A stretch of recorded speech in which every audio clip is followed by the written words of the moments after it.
Respected Chief Guest, my teacher, Professor Fakrul, esteemed guest of honor, granddaughter of a national poet, Kazi Islam, Ms. Khilkhil Kazi. We are very happy that you are here. Honorable Board of Trustee member, Mr. Towhid, our Honorable Vice Chancellor, Tanweer Hasan, PhD. Our Prof is not here, but he will be joining later. Advisor to the center, my teacher, Professor Niaz Zaman. We have amongst us the Dean of our business school. Welcome, madam. And acting Dean of Liberal Arts and Social Science, Professor Raju. Our invited scholars from 3 different universities of our country. Our esteemed colleagues in the faculty and administration, we have amongst us our control examinations as well as Director Administration, Redwan Bhai. Thank you for joining. Distinguished guests, dear students, ladies and gentlemen, I welcome you all to this discussion on Nazrul's Bidrohi and Eliot's Westland, which is organized by Kazi Islam and Abbasuddin Ahmed Research and Study Center in association with Vice Chancellor's Office of IOB. A couple of days ago, we celebrated the 51st anniversary of our victory. I humbly pay my tribute to the father of the nation, Bangla Sheikh Mujib, and those 3 million sons and daughters of the soil who sacrificed their lives for the freedom of our country. Distinguished audience, Kazi Islam and Abbasuddin Ahmed formed a legendary pair, and the duo mesmerized Bengalis by their songs. Importantly, Bangabandhu deeply admired the 2 icons of our literature and culture. Here, I would like to express my gratitude to our dear Vice Chancellor, who, while conveying to me the IUB management decision of appointing me the center director, suggested that I should do a research to see Bangabandhu's connections with Nazrul. I have begun my inquiry into the topic. One of the important pieces of information I have collected is that the father of the nation first met Nazrul in 1941 when the celebrated rebel poet visited Faridpur to address the district conference of Chhatru Lake in Faridpur. The local administration imposed section 144 banning the conference, and the organizers had to settle for an in-house meeting at author Humayun Kabir's home. Bangabandhu writes in Ashamapta Atmajibani that Kazi Islam Sahib sang on the occasion. Later, as a United Front minister, Bangabandhu called on Nazrul at the Poets Monmouth Road residence in Kolkata, and thoroughly enthralled by the songs of Abbasuddin Ahmed while traveling by boat from Nobinagar to Ashuganj in Brahmanbaria, probably in 1949, Bangabandhu expressed his profound appreciation for the maestro of folk music as follows, and I read it in translation done by my teacher, Fakrul. Mr. Abbasuddin sang Bhatiyaji's song, As We Crossed the River. When he was singing these songs as we crossed the river that day, it seemed to me that the gently lapping waves were entranced by his singing. I had become Abbasuddin's devotee by this time. Unquote. Ladies and gentlemen, named after 2 legends of Bangla literature, music and culture, this center, one of its kind in the world, is IOB's modest attempt to recognize with due reverence the great contribution Nazrul and Abbasuddin made in awakening the spirit of Bengalis. The center, established in 2012, is a translation of IOB's commitment to fostering and strengthening liberal arts education. I would like to thank our honorable, wonderful trustee members, especially Mr. Towhid for setting up the center. Mr. Samad is so passionate about the center that during his visit to IOB last week, he kindly met me, inquired about today's program, and said that the Board of Trustees wants to see it develop into a center of excellence. Thank you, Mr. Samad, for your encouragement. Distinguished guest, over the past 1 decade, the center arranged a number of programs, published a couple of books, as well as one issue of a journal. With this program, we are making a fresh start today. Our honorable trustee members and Vice Chancellor have plans about the center. On this auspicious moment, we promise that we will hold a series of events, including a grand cultural program commemorating Nazrul and Abbasuddin in the coming days. Besides, with permission from the authority, I am planning to start a collaborative project with Professor Chandova Chakraborty, West Bengal State University, Kolkata, titled Perspectives on Nationalism, a study of select prose works of Tagore and Nazrul. The proposed project will study the anti-colonial and nationalist thoughts of Rabindranath Tagore and Kazi Islam, who share the common historical context of colonial ignominy, the devious political machinations of the Raj, culminating in the first partition of Bengal in 1905, an event which had far-reaching consequences in paving the path for the 1947 partition of India, the emergence of East Pakistan, and finally, the nation state Bangladesh. We will need some financial support from IOB to carry out the research. Thank you very much, ladies and gentlemen. Merry Christmas and Happy New Year. Joy Bangla.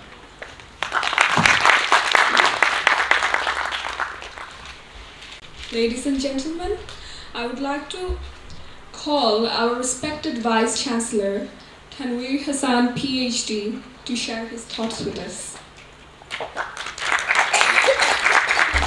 Respected Chief Guest, recipient of Bangla Academy Literature Award, renowned translator and critic, Professor Dr. Fakrul, Honorable Member of the Trustee Board, Mr. Towhid, Guest of Honor of granddaughter of Kazi Islam, Miss Khilkhil Kazi. I think my previous speakers forgot to mention that the other part of the namesake, Mr. Abbasuddin's granddaughter, Dr. Nashid Kamal, is also here. Thank you for acknowledging. And we have 4 young Nazrul and Eliot scholars, Shamim Hussain from Jahangirnagar University, Sanjida Hussain from Dhaka University, Dr. Kalpana Hena Rumi from Kazi Nazrul Islam University, Dr. Ashim Dotto, Dhaka University, distinguished guests, my colleagues at IUB, and dear students, Assalamu alaikum, namaskar, and a good morning. Maybe this is good afternoon already. Good morning. Thank you. As you all are accustomed to me over the last 18 months, that I normally deliver my speeches in English. And I have at least one officially non-native speaker sitting here, and he's also used to seeing me delivering speeches in English. But for today, I would like to speak in Bangla. Please put up with me, Mike. You can also talk to somebody else or to the next person. Before I get there, এটা আমাদের বিজয়ের মাস, বাংলায় কথা বলছি আজকে এটা আমাদের বিজয়ের মাস, 51 বছর হয়ে গেছে। তো প্রথমে আমি আমাদের শহীদদের প্রতি শ্রদ্ধা জানাচ্ছি, যাদের ত্যাগের কারণে এই দেশ স্বাধীন হয়েছে, এবং সেই সঙ্গে বঙ্গবন্ধু শেখ মুজিবুর রহমানকেও তার নেতৃত্বের কথা স্মরণ করছি। আমাদের আইইউবিতে এই কাজী নজরুল ইসলাম এবং আব্বাসুদ্দিন সেন্টারটি অনেক আগেই প্রতিষ্ঠিত হয়েছিল, এবং যেটা আপনারা শুনেছেন এখান থেকে একটা ভালো বইও বেরিয়েছিল, একটা জার্নাল শুরু হয়েছিল, বাট বিভিন্ন কারণে, কোভিডের কারণে এটা আর হয়নি। As most of you know, that I came back to the country after long 34 years and I was not in the loop, so to speak, about what's going on nationally. And that's not an excuse, but I didn't know about it. And I surely didn't know about the existence of this center until Mr. Towhid got on my case and said he wants to see it revived. And I dodged away a little bit because I had some other burning issues in my front burner. So I dodged him for some time, but I couldn't get away from him. He is persistent. So then I promised him that I will bring it back because it's of our national interest. Now, typically, before I go to the other part of it, language has taken a new role in the education of IUB. And another thing I forgot to mention, this is actually a homecoming for Dr. Nashid Kamal, the granddaughter of Abbasuddin, because she used to be our professor, as she tells me now, which I didn't know. So welcome back home. So what we do is we focus on the languages, because just speaking Bangla and a little bit, first of all, most of us don't know how to speak in Bangla. আমাদের বেশিরভাগ লোক, আমার বয়সী লোকরাও বাংলায় অনর্গল একটা অনুচ্ছেদ বলতে পারে না।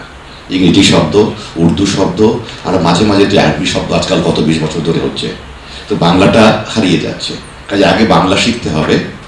ইংরেজিটাও আমরা যেভাবে বলি, ওটা যে কি ইংরেজি হয় আমরা ঠিক জানি না, ওখানে শিখতে হবে। কিন্তু বাংলা আর ইংরেজি শিখে পার পেয়ে যাবেন, ওই দিনটা চলে গেছে। We have to learn the languages of the new economy. With that spirit, we are starting. We got some grants. I don't want to put up too much time discussing those, but we have had grants now to start Korean. We have already Mandarin, French, and we are starting Japanese from next semester. Once all the facilities are in place, my dream is to require all IB students to have some exposure to a third language as a requisite for graduation, just the way we did Coding for All, where anybody and everybody in any major will have to do some coding classes. In that same spirit, as soon as we have all the ducks in a row, we will announce that we will require all of our students to have a third language skill, so to speak. Having said that, আমি বলতে চাচ্ছি যে আপনারা আমাকে দেখেছেন, I normally don't speak much in most of the gatherings because I believe that unless I have some good reason and a training in that area, I should not be speaking and dominate or take away the time from the content expert. That's what I feel. Although in reality I see the practice is different in the country, but I normally shy away and put the time out for the people. But today I would have the audacity to talk a few things about this topic. And please understand, আমার কোনো প্রাতিষ্ঠানিক শিক্ষা নেই। আমি এই চর্চায় গত 40 বছর, আমি যা রিটায়ার করবো আজকে ঠিক 40 বছর আগের রিকালেকশন, কারণ তারপরে সুকুমার বৃত্তির চর্চা আমার বন্ধ হয়ে গেছে। আমি রসকস ইন অ্যাকাউন্টিং ফাইন্যান্স নিয়ে কাজ করি, কাজে আমার কোনো ধৃষ্টতা নেই এটা নিয়ে বক্তৃতা দেওয়ার। যদি কোনো ভুল থাকে, যারা প্রাতিষ্ঠানিকভাবে শিক্ষিত এই ব্যাপারে তারা আমাকে ক্ষমা করবেন। মনে রাখবেন যে এটা একটা 70 দশকের তরুণের যেভাবে এই জিনিসগুলো প্রসেস করেছিল, আমি সেটা শেয়ার করব আপনাদের সাথে। আমাদের যখন আমি বড় হচ্ছিলাম, এটাকে টোটাল স্টোরি বলি, again normally I don't take any time in these occasions. So I go to a boarding school in 7th grade and only 3.5 months left into the final year. My professor walks in, আমার অধ্যাপক আসেন। খেয়াল করবেন আমি কিন্তু শিক্ষক বলিনি, he is the epitome of a professor, উনি অধ্যাপক। আমি কিন্তু ক্লাস 7-এ পড়ি। উনি এসে আমাদের টেক্সট বইটা আমাদের একটা ডেস্ক থেকে নিয়ে ছুঁড়ে দিলেন ওনার ডেস্কে। হালকা উনি নাটকীয় ছিলেন, একটু পছন্দ করতেন। বললেন, ওই বই আমি পড়াবো না, ওটা দিয়ে হবে না, তোমরা চলো আমাদের সাথে। নিয়ে গেলেন আমাদেরকে বুক স্টোরে, সবাইকে দাঁড় করিয়ে উনি আমাদেরকে ইস্যু করলেন বুদ্ধদেব বসুর ছেলেবেলা, ওই 2.5 মাস আমাদের টেক্সট। তো বইটার ভলিউম দেখে আমরা খুব খুশি, তো বেশি কিন্তু লাগবে না পড়তে এটা। কিন্তু ওই ভদ্রলোক ওটা পড়াতে যে কত লোকের ছেলেবেলা যে আমাদেরকে পড়ালেন আর কত জায়গায় যে গেলেন, সেটা বোধহয় উনিও জানেন না। উনি কথার পিঠে কথা বলতেন, উনি ভাবতেন অ্যাজ ইফ আমরা পিএইচডি স্টুডেন্ট, ওয়ারেজ আমরা 13 বছরের বালক। উনি সঙ্গে সঙ্গে রেফারেন্স দিতেন, লাইব্রেরিতে যে পড়ে আসো পরের দিন। এবং উনি তার স্ট্যান্ডার্ড নামাতেন না, উনি আমাদেরকে তার এখানে নিয়ে যেতেন। উনি বলতেন যে তোমাদের এখানে অনেক কবি টবি আছে, আমি আজকে নাম বলবো না, রাজনৈতিকভাবে ঠিক না হতে পারে, আমার ওগুলো পড়ানোর সময় নেই, ওগুলো কোটাতে এসেছে। তোমাদের রবি ঠাকুরের কবিতা নেই, রবি ঠাকুর নিয়ে একটু বেশি কথা বলবো। তোমাদের জীবনানন্দ দাশ নেই, তার এক্সপোজার পেতে হবে। তো উনি ওইগুলো পড়াতেন। আর যেগুলো বোর্ডের জিনিস খুব অল্প সময়ে পড়ে বলতেন, এটা কোটায় এসছে, এই কবি বা এই লেখক, তোমরা পড়ে নিও। তো আমি সেই ঘরানায় বড় হয়েছি। আর এইদিকে একই সঙ্গে আমরা অনেকগুলো ভাই বোন, মধ্যবিত্ত পরিবার। মা আমার বাড়িটাকে প্রগতি প্রকাশনের ছোট্ট একটা এক্সটেনশন সেন্টার বানিয়ে ফেলেছিলেন। ইফ ইউ অল রিকল, যারা আমার বয়সী, প্রোগ্রেসিভ পাবলিশিং। তো আমার স্কুল শিক্ষিকা মা কেন ওখানে যেতেন পরে আমি বুঝেছি।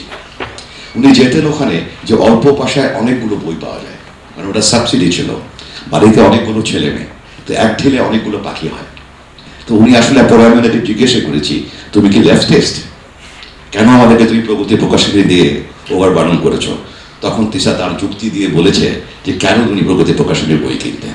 তো যাই হোক, এবার ফেরত আসি নজরুলের কথা নিয়ে, যেজন্য আমরা একসাথে হয়েছি। আমার ছোটবেলায় আমার বাবা শীষে গান করতেন, যদি মুড ভালো থাকে সন্ধ্যার পরে, আমার মনে আছে উনি শীষে গান করতেন, অদ্ভুত শীষ, এবং উনি নজরুল গীতি করতেন শীষে।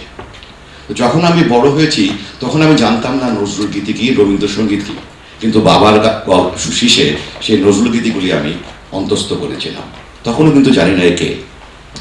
তার পরবর্তী পর্যায়ে বিভিন্ন স্কুলের প্রতিযোগিতায় এই লিচু চোর এটা সেটা করেছি, কিন্তু নজরুলকে ঠিক চিনি না। যখন আমার বয়সন্ধিকাল পার হচ্ছে, এই জনাব অধ্যাপক রফিক ক্যাসারের পাল্লায় পড়লাম, তখন আমাদের মধ্যে একটা বিপ্লব শুরু হয়ে গেল। উনি আমাদেরকে একাধারে, পুরোটাই উনি করেননি, আমি একসাথে বলছি, ওই সময়ের বয়সন্ধিক্ষণের টাইটম্বুর অবস্থা মানসিকভাবে, একদিকে সুকান্ত আসছে, একদিকে নাজিম হিকমত আসছে, আমরা উত্তেজনায় টান টান আজকেই বিপ্লবী হয়ে যাব। আবার বয়সন্ধির ব্যাপার আছে, হরমোনের ব্যাপার আছে, আমরা যাচ্ছি আবার প্রেমের কবি বুদ্ধদেব বসুর কাছে, আমরা যাচ্ছি আবার পূর্ণেন্দু পৈতৃর কাছে, আমরা যাচ্ছি শক্তি চট্টোপাধ্যায়ের কাছে, কারণ প্রেম তখন দরকার, হরমোনটা আমাদের তখন, আমরা কৈশোর থেকে তারুণ্যের দিকে যাচ্ছি। তো এই যে বইগুলো আসছে, সেই সঙ্গে সঙ্গে আমাদের বিভিন্ন ভাষার বইও চলে আসছিল। এখন আমরা যারা আবৃত্তি এবং ডিবেট করতাম, আমাদের প্রফেসরের নিয়ম ছিল যে কবিতাগুলো পড়বে তুমি আবৃত্তি করবে, সেটা কি প্রত্যেকটা শব্দ বুঝতে হবে, শব্দের উৎপত্তিগত অর্থ বুঝতে হবে, এবং ক্রস কালচারাল কম্পারিজনটা কি জানতে হবে। Now I understand what he meant by that drill. If you dance, you know how to dance, the basic thing. You can dance to any tune in any language, but try tango. Unless you know the lyrics and get into it, you cannot be possibly doing a good tango. So sometimes some of these has to be taken in, অন্তস্থ করতে হবে। তো যখন আমাদেরকে বিভিন্ন কবিতার জন্য, তখন আমি প্রথম বিদ্রোহী দেখলাম। আমি দেখলাম বাহ, এ তো বিদ্রোহের সাথে প্রেমের অত্যন্ত চমৎকার সম্মিলন হচ্ছে। তো তখন আমরা এই একই সময়ে উইকম্যান, শেলি, ব্লেক এদেরও এক্সপোজার পাচ্ছি। আপনাদেরকে বুঝতে হবে কনটেক্সটটা কি। দান থেকে দিয়ে যে রেনেসান্স সৃষ্টি হয়েছিল সেটা কালমিনেট হয়েছে টিএস এলিয়টকে দিয়ে। কিন্তু আমার চোখে, আপনাদের প্রাতিষ্ঠানিক শিক্ষায় না, আমি সাহিত্যের ছাত্র নই, কিন্তু তখন এখানে আমার মতে রেনেসান্স হচ্ছে। তখন রবীন্দ্র গদ্যের বাইরে কমল কুমার মজুমদার লিখছেন, তখন রবীন্দ্রনাথের লেখার কবিতার বাইরে আরো কিছু লিখছেন, আর নজরুল তাদের মধ্যে একজন। তারা ঠিক ওই ধারার কবি না। তো এখন আপনি যদি তুলনা করেন, আপনি দেখবেন এখানে আমরা দেখেছি, যেটা again I'm recollecting from my 40-some years ago, I haven't read these in decades. এখানে একটা ফার্টিলিটি ইস্যু আছে, কারণ দ্রোহ কিন্তু এলিয়টেও আছে, দ্রোহ উইটম্যানও আছে, কিন্তু দ্রোহের সাথে যে প্রেমের সংমিশ্রণটা, সেটা কাজী নজরুলের আছে। আপনি যদি টিএস এলিয়টের ওয়েস্টল্যান্ড পড়েন, আমি যখন পড়েছিলাম একটু একটু মনে আছে, উনি কিন্তু দ্রোহ করছেন, উনি রুক্ষতার কাছে যাচ্ছেন, উনি গণিভূমির কাছে যাচ্ছেন, উনি ক্যাকটাসের কাছে যাচ্ছেন। আমাদের কাজী নজরুল কোথায় যাচ্ছেন? উনি যাচ্ছেন চুটকুচের সুদর্শন পুরুষ, উনি সৌর্যের সাথে বীর্যের সংমিশ্রণ দেখতে চাচ্ছেন। উনি কার কাছে যাচ্ছেন? উনি অর্জুনের কাছে যাচ্ছেন। উনি কার কাছে যাচ্ছেন? উনি আলীর কাছে যাচ্ছেন। উনি কার কাছে যাচ্ছেন? উনি শ্রীকৃষ্ণর কাছে যাচ্ছেন। সো প্রেম আর দোহের এই যে সংমিশ্রণ, এটা কিন্তু এলিয়েটে নাই আমার যত জানা মতে, এটা কিন্তু হুইটম্যানে নাই। আপনি যদি হুইটম্যানের সেই বিখ্যাত কবিতাটার নাম কি, songs of my basically similar spirit, but সেখানে এই দ্রোহের সাথে প্রেমের কম্বিনেশনটা আপনি পাবেন না আমার যেই পড়া, হয়তো আছে আমার চোখে পড়েনি। And that's where the distinction comes and the line of demarcation comes between the poets. তারপরে আমি একটা কথা প্রায় শুনি, আমি বলবো এটা আজকে, যে ওর থেকে ইনফ্লুয়েন্স হয়েছে, রবি ঠাকুর লালনের গান নিয়েছে বা অমুকের অমুক করেছে, এরকম বলে মানুষ। পরে আমি বুঝতে পেরেছি, আমার সৌভাগ্য হয়েছে পৃথিবীর বিভিন্ন দেশে বিভিন্ন ক্ষুদ্র নৃগোষ্ঠীর গান এবং তাদের অন্যান্য জিনিসপত্র অবজার্ভ করার ব্যক্তিগত জীবনে over my last for 35 years. আমি সাউথ আমেরিকা থেকে শুরু করে আফ্রিকায়, এশিয়াতে বিভিন্ন এথনিক গ্রুপের সাথে, অস্ট্রেলিয়া, নিউজিল্যান্ডে আমি সময় কাটিয়েছি, যদিও এটার সাথে আমার পেশাগত কোনো সম্পর্ক নেই। কিন্তু ওখানে দেখেছি যে আপনারা যখন when you are listening to folk music or folk literature, it's basically the same thing said over and over again in different parts, in different languages. And when this, if you look at the mystic music, I'm talking about mystic music here, and that's what I had the audience do. It's the same lyric. That are they stealing from each other? No. জীবনে কিছু শাশ্বত জিনিস আছে, সেটা সব দেশে, সব কালে, সব ভাষায় থাকে, and ওটাকে মানুষ পিক আপ করে, তখন আমরা সিমিলারিটি দেখতে পাই। তো যাই হোক, আপনারা বোধহয় বুঝতেই পেরেছেন যে আমার এক সময়কার স্বপ্ন ছিল I'll become a professor of comparative literature, কিন্তু সেটা স্বপ্নেই রয়ে গেছে। এখন আমরা আসি এই সেন্টারটার ভবিষ্যৎ নিয়ে। আমি জানাই এটাকে জাম্প স্টার্ট দেওয়ার জন্য, আদারওয়াইজ আমি হয়তো এইটা থেকে অ্যাটেনশন দিতাম না এখনো, as I'm grappling with lot of other organization, lot of other balls.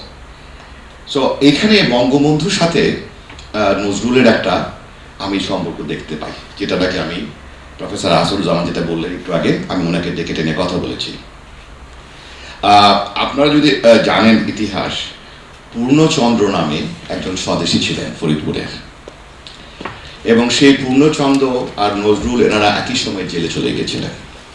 পূর্ণচন্দ্রকে রাষ্ট্রীয় মাদারীপুরের একটু আগে ছেড়ে দেওয়া হয় এবং তাকে একটা রিসেপশন দেওয়া হয় ফরিদপুরে।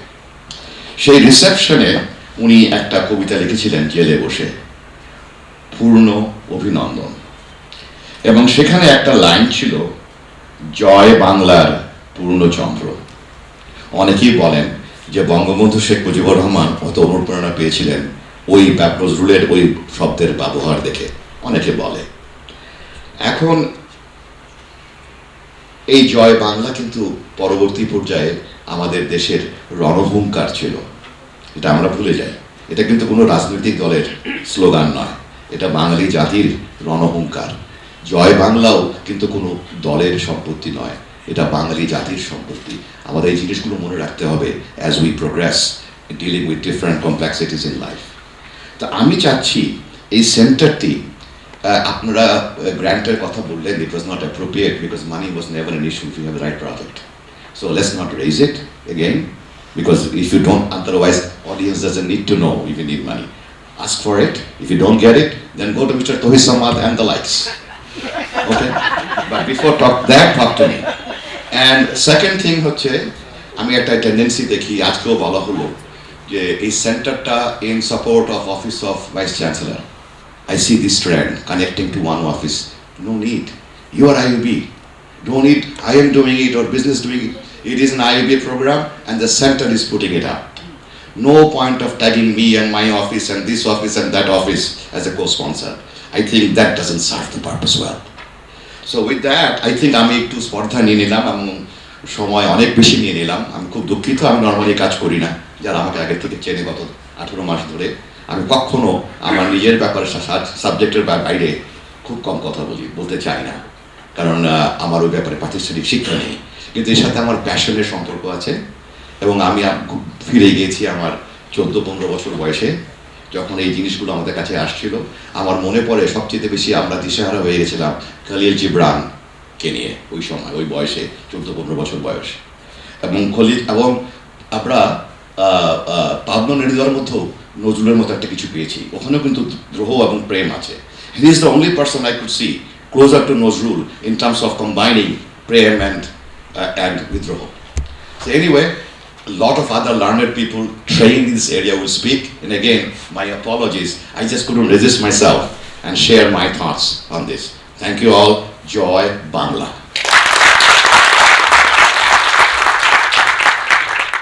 We're pleased by the presence of our Honorable Trustee, Mr. Towhid Zaman. We must share this center is the brainchild of Mr. Zaman. Sir, if you could kindly share a few words with us. Of course. We're here this morning because I've got this excruciating pain in the back which has been disturbing for the last 3 or 4 days. And when I was here in a board meeting a couple of days back, Mr. Zaman informed me about this event being held here. So I called Ashraf and I told him, please ask Mr. Zaman come and meet me and discuss about this center. So that is the time I realized that something was happening. And I did mention this to the Vice Chancellor. And not that I pushed him as he has said that, but I'm glad that he felt that I was pushing him, and that he got these things together. And then I had a talk with Mr. Zaman, and he told me about this event taking place.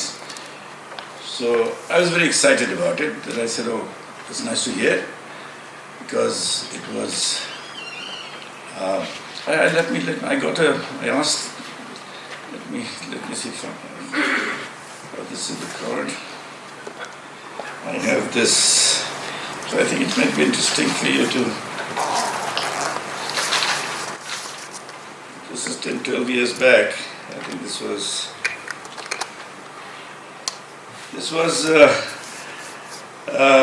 Independent University of Bangladesh, minutes of the 117th meeting of the Governing Council, Governing Council of the Independent University of Bangladesh, held on Tuesday, the 22nd of February 2011, at 5 p.m. at room number 4028, plot 16, Basundara.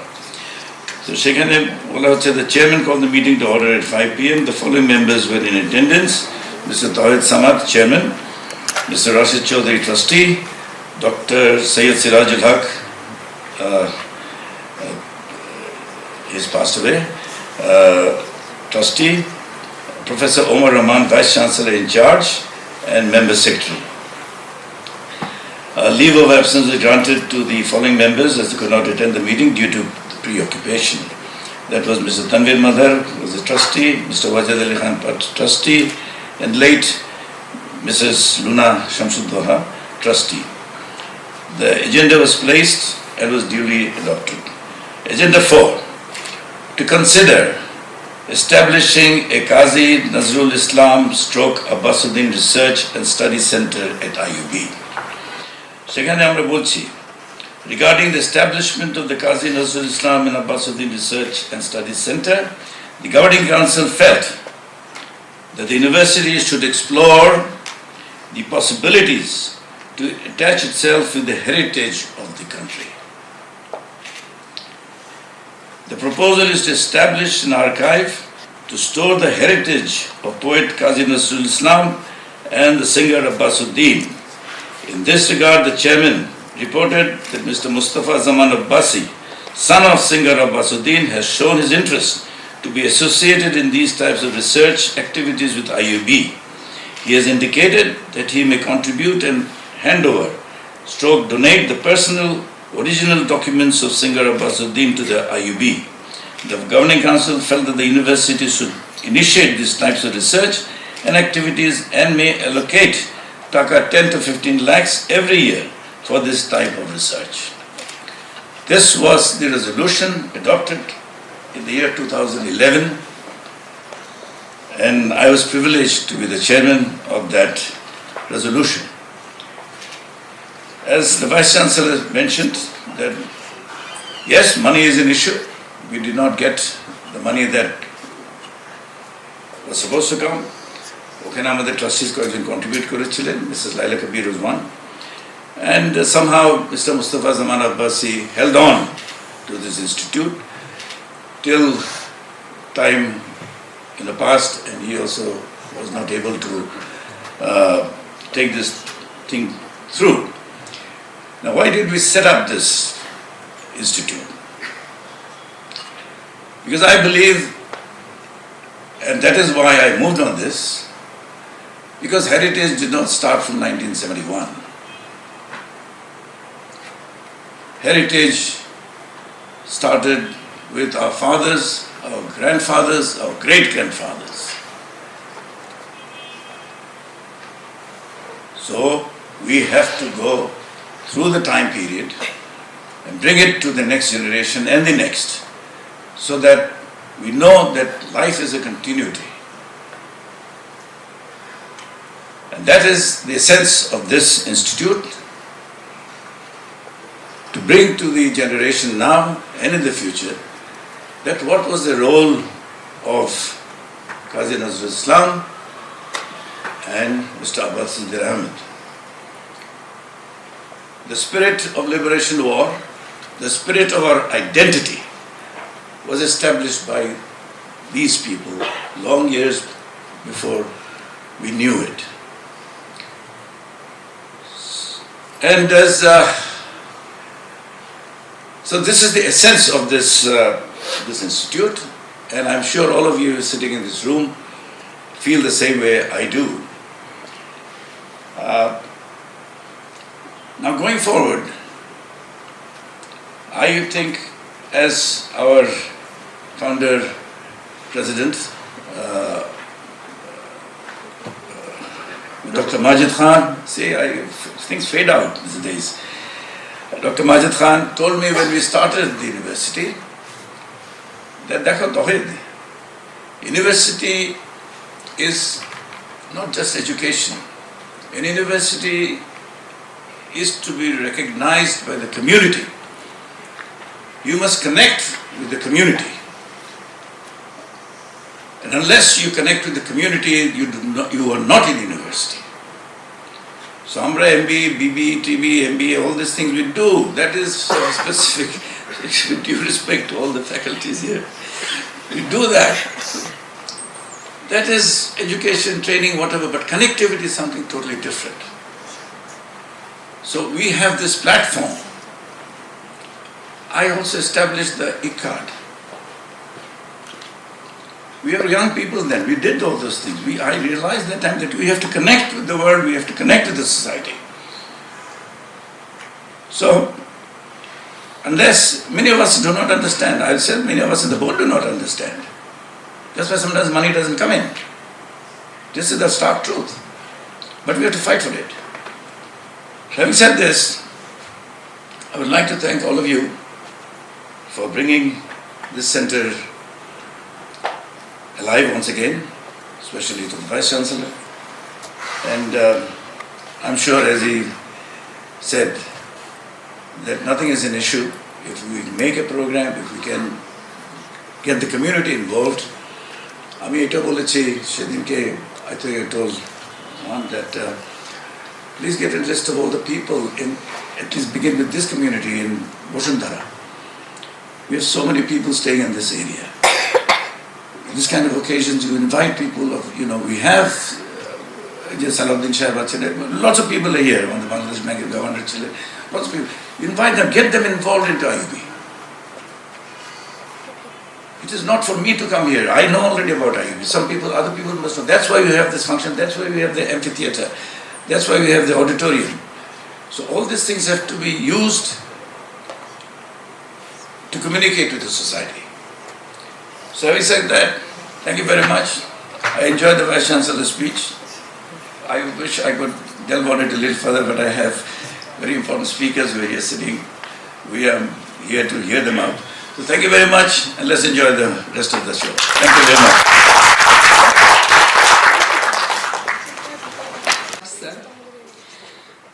We will now hear the recitation of these two exquisite poems. May I now request Mr. Tapu Sarkar, the Controller of Examinations of IUB, to recite a selection from Bidrohi, the Rebel, by our national poet Kazi Nazrul Islam. সম্মানিত সমবেত সুধীবৃন্দ, আপনারা জানেন কবি কাজী নজরুল ইসলাম তার বিদ্রোহী কবিতাটি লিখেছিলেন 100 বছর আগে।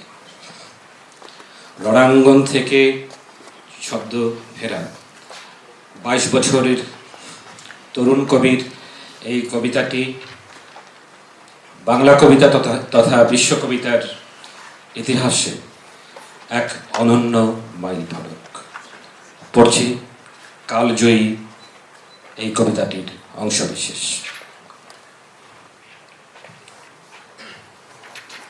বড়বীর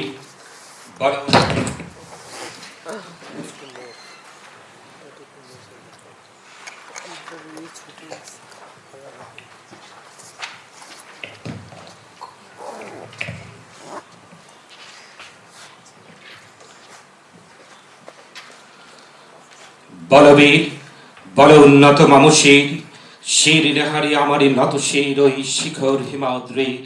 বলবীর বল মহাবিশ্বের মহাকাশ ছাড়ি চন্দ্র সূর্য গ্রহ তারা ছাড়ি ভুলক দুলক গোলক ভেদিয়া খোদার আসন্ন আরশ ছেদিয়া উঠিয়াছে চির বিস্ময় আমি বিশ্ববিধাত্রীর। মম ললাটে রুদ্র ভগবান জলে রাজ রাজ টিকা দীপ্ত জয়শ্রীর। বলবীর আমি চির উন্নতশীল আমি চির দুর্দম দুর্বিনীত নৃশংস মহাপ্রলয়ের আমি নটরাজ আমি সাইক্লোন আমি ধ্বংস আমি মহাভয় আমি অভিশাপ পৃথ্বীর আমি দুর্বার আমি ভেঙে করি সব চুরমার। আমি অনিয়ম শৃঙ্খল আমি দৌড়ে যাই যত বন্ধন যত নিয়ম কানুন শৃঙ্খল আমি মানি না কোনো আইন আমি ভরাতরি করি ভরা ডুবি আমি টর্পেডো আমি ভীম ভাসমান মাইন। আমি ধৈর্যটি আমি এলোকেশে ঝড় অকাল বৈশাখীর আমি বিদ্রোহী সুত বিশ্ববিধাত্রীর।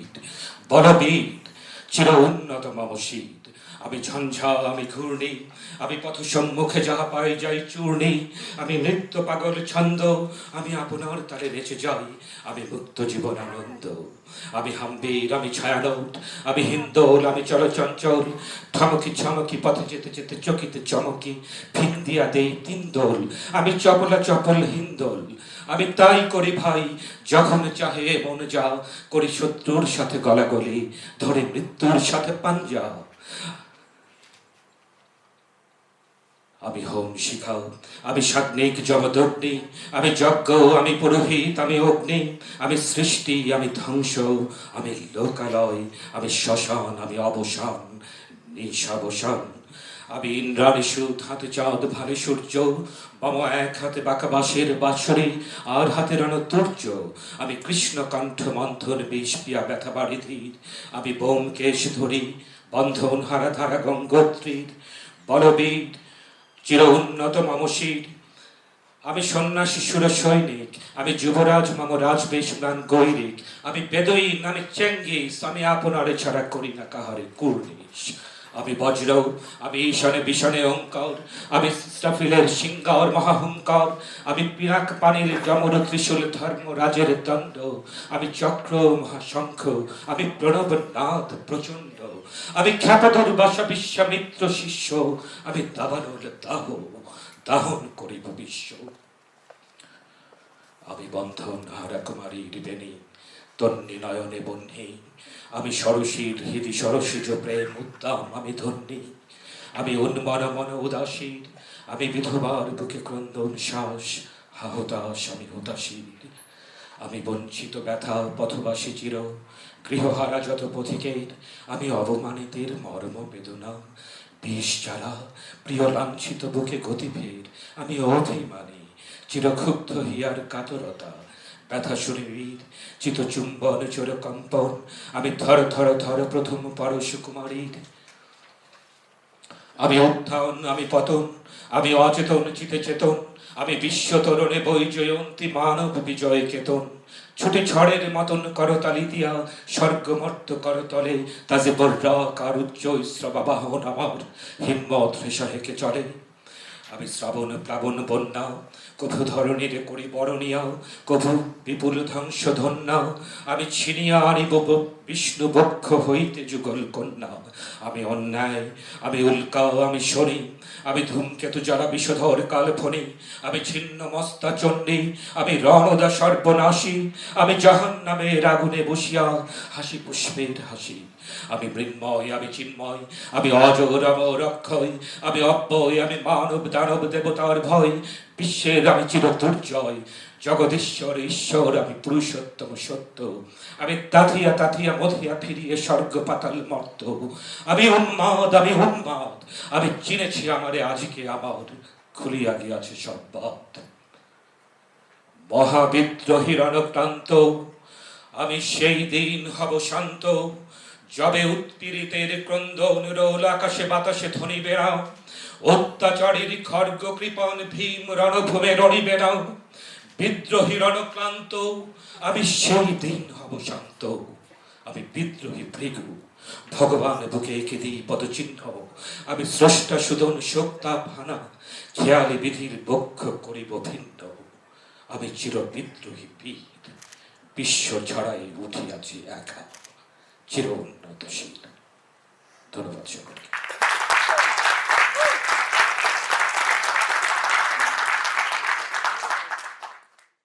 I would now request Dr. Carl Bloom, an assistant professor at the Department of English and Modern Languages, to recite from Eliot's most popular poem, The Wasteland. Sir. I feel that I'm following up with a very emotional reading. I don't think I can quite match the emotion when I'm reading The Wasteland, but I'll be reading a section here from the Fire Sermon, and I look forward to hearing the explanation of the scholars to make some comparison between these two. At the violet hour, when the eyes and back turn upward from the desk, when the human engine waits like a taxi, throbbing, waiting, I, Tiresias, though blind, throbbing between two lives, old man with wrinkled female breasts, can see at the violet hour, the evening hour that strives homeward and brings the sailor home from sea. The typist home at tea time clears her breakfast, lights her stove, and lays out food in tins. Out of the window, perilously spread, her drying combinations touched by the sun's last rays. On the divan are piled at night her bed, stockings, slippers, camisoles, and stays. I, Tiresias, old man with wrinkled dugs, perceived the scene and foretold the rest. I, too, awaited the expected guest. He, the young man, carbuncular, arrives, a small house agent's clerk with one bold stare, one of the low of whom assurance sits as a silk hat on a Bradford millionaire. The time is now propitious. As he guesses the meal is ended, she is bored and tired, endeavors to engage her in caresses, which still are unreproved if undesired. Flushed and decided, he assaults at once, exploring hands encounter no defense. His vanity requires no response, and makes a welcome of indifference. And I, Tiresias, have forsuffered all enacted on the same divan or bed, I who have sat by Thebes below the wall and walked among the lowest of the dead. Bestows one final patronizing kiss and gropes his way, finding the stairs unlit. She turns and looks a moment in the glass, hardly aware of her departed lover. Her brain allows one half-formed thought to pass. Well, now that's done. and I'm glad it's over.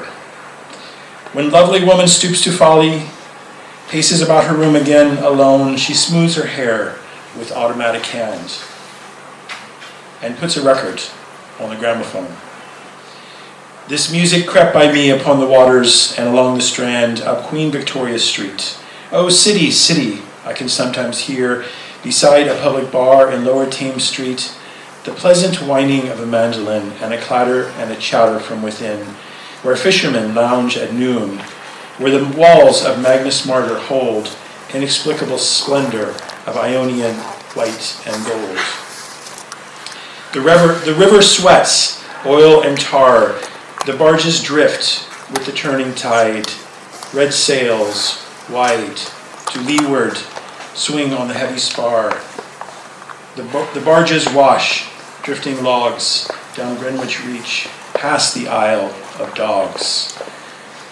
Willy la la, lay, wa la la, lay la la. Thank you.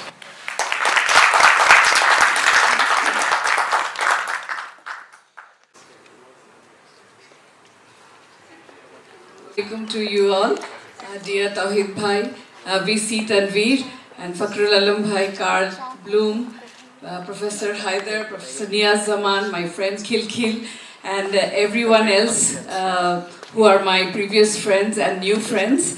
A very good morning. There's this little thing that I want to share, what Towhid Bhai was referring to. This is too high for me, so I'll just take the microphone and stand here.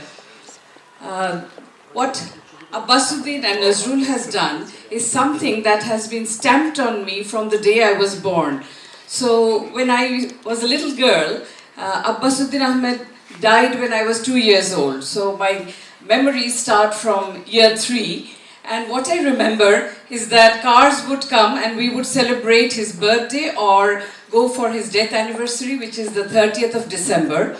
And the entire discussion surrounding Abbasuddin Ahmed was always about the duo Abbasuddin and Nazrul Islam.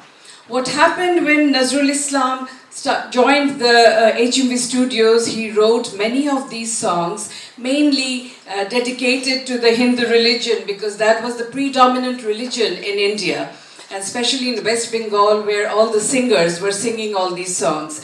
And Abbasuddin Ahmed watched the other community, the Muslim community, having a reaction that a Muslim boy is writing all these Shama Shangit and different kinds of religious songs dedicated to the Hindu religion, whereas the Muslims, they didn't have enough songs to celebrate their occasions. So Abbasuddin went up to Nazrul Islam and said, Kajida, আমাদের মুসলিমদের জন্য কোনো আমাদের যে পার্বণগুলো আছে, ঈদ আছে, রোজা আছে, আমাদের কোনো গান নেই। তখন কাজীদা বললেন যে তুমি যদি এইচএমভিকে রাজি করাতে পারো তাহলেই আমি গানগুলো লিখব। তো আব্বাসুদ্দিন গিয়ে এইচএমভিকে বললেন, ওনার ভদ্রলোককে বললেন, উনি বললেন যে না না না, এইসব গান কেউ রেকর্ড কিনবে না, আমার রেকর্ডের কাটতে হবে না। পরে একদিন আব্বাসুদ্দিন নিজের রিকালেকশনসে লিখছেন, there is a book, আমার শিল্পী জীবনের কথা, ওখানে উনি লিখছেন যে then I went there and this HMV studio general manager, he was in a very good mood. So I took this opportunity and I said, can I have just a couple of songs recorded by Nazrul Islam? And then immediately he said, okay, Abbasuddin, do it. So Nazrul was in a different mood. He was writing songs for Indu Bala and teaching her. So he immediately said, Indu Bala, you go home, I have some work with Abbasuddin. And he wrote the song, Umar Ramjani Roi Rozar Sheshe Elo Khushir Eid. And on the other side it was Islame Roi Saudaloe Elo Nobin Saudagar Badnasibai Ai Gunagar Nutun Kore Saudakar. These two songs struck fire. And Abbasuddin writes that he didn't even have time to memorize or rehearse the song. Nazrul wrote it and he said, lest those people change their minds, let's record right now.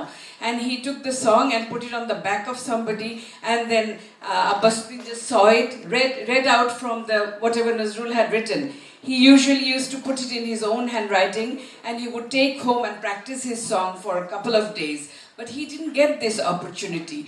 Then he went to his village in Kuch Bihar, and he knew that these songs were going to be released, but he didn't have the exact dates in his hand. So he came back from Kuch Bihar. He is now in Kolkata. So in Kolkata, in the tram, he is traveling to those HMV Studios area, and this guy next to him, he's just singing to himself. Where did you get this song? He said, this song has been released. This song has been released. So he ran to the HMV Studios, where everyone took him on their head, like we do with, you know, Messi. Argentina yesterday won the game, and everybody took Messi on their laps. So that's what happened to Abbasuddin. And since then, all these songs, Islamic songs that this generation has sung, I have sung, my uncle has sung, my aunt has sung, and everybody else has sung. And it would be a very interesting topic once again for Abbasuddin Nazrul Center to look at the effect of these songs on the mental development of the society. Every Roza, the beginning of Roza, Bhorbala Amra Shuni ei Nazruler Gan, Amra Shondhar Shomoy Shuni Nazruler Gan. So what Nazrul means to us in private lives as well as our community lives would be a very interesting paper, because a lot of people ask me about this, but I have no paper to substantiate. Everything is anecdotal. So this little bit I wanted to say. Another thing I wanted to say is that one of my songs written by me has gotten a place in Grammy Award. It was sung by my daughter Armin Musa. Thank you. Thank you. And it's the first time any Bangladeshi's name has been mentioned over there. And the reason I mentioned this song is because Armin suddenly phoned me from America saying that, Mummy, I need a song, I have a tune lurking behind my head. And what is the tune? Da, da, da, da. Okay, Ma, write the song. Jago piya ar ghumayona, nishi shapon bholo bholo. And many years later, at this time, I was also translating Nazrul Islam's works, his songs, his poems, his editorials. And many years later, many people are telling me, this is some kind of replica of Kazi Nazrul Islam's song. There is some similarity. Perhaps all that I have internalized, like Tanweer has said, that unless you internalize something, how do you reciprocate that? How do you bring it back to society? So connecting all of us and connecting not only Boshundhara people, Gulshan, Baridhara, we need to bring all of you into IUB and make this place a more vibrant place. I hope and sincerely thank you for giving me this opportunity.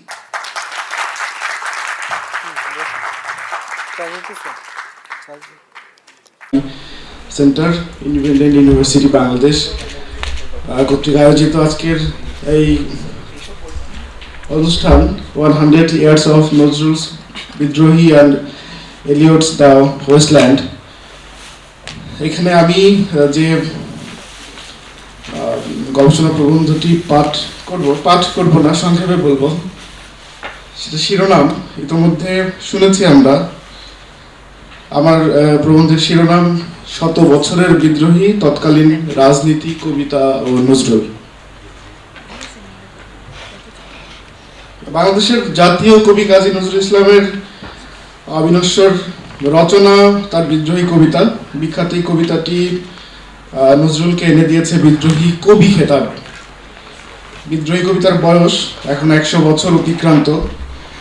জন্ম থেকে আজ অবধি কবি নজরুল ইসলাম ও বিদ্রোহী একে অপরের সঙ্গে একদম অঙ্গাঙ্গিভাবে জড়িত। অতিক্রান্ত 100 বছরেও এই কবিতার ধার লুপ্ত হয়নি। কবিতা পাঠে আসেনি কোনো ক্লান্তি, এমনকি কবিতা প্রেমীদের সঙ্গে ঘটেনি কোনো ক্ষণিকের বিচ্ছেদ। কি আছে এই বিদ্রোহীতে? এই প্রশ্নের উত্তর খুঁজতে লেখা হয়েছে প্রায় 1000 পৃষ্ঠা।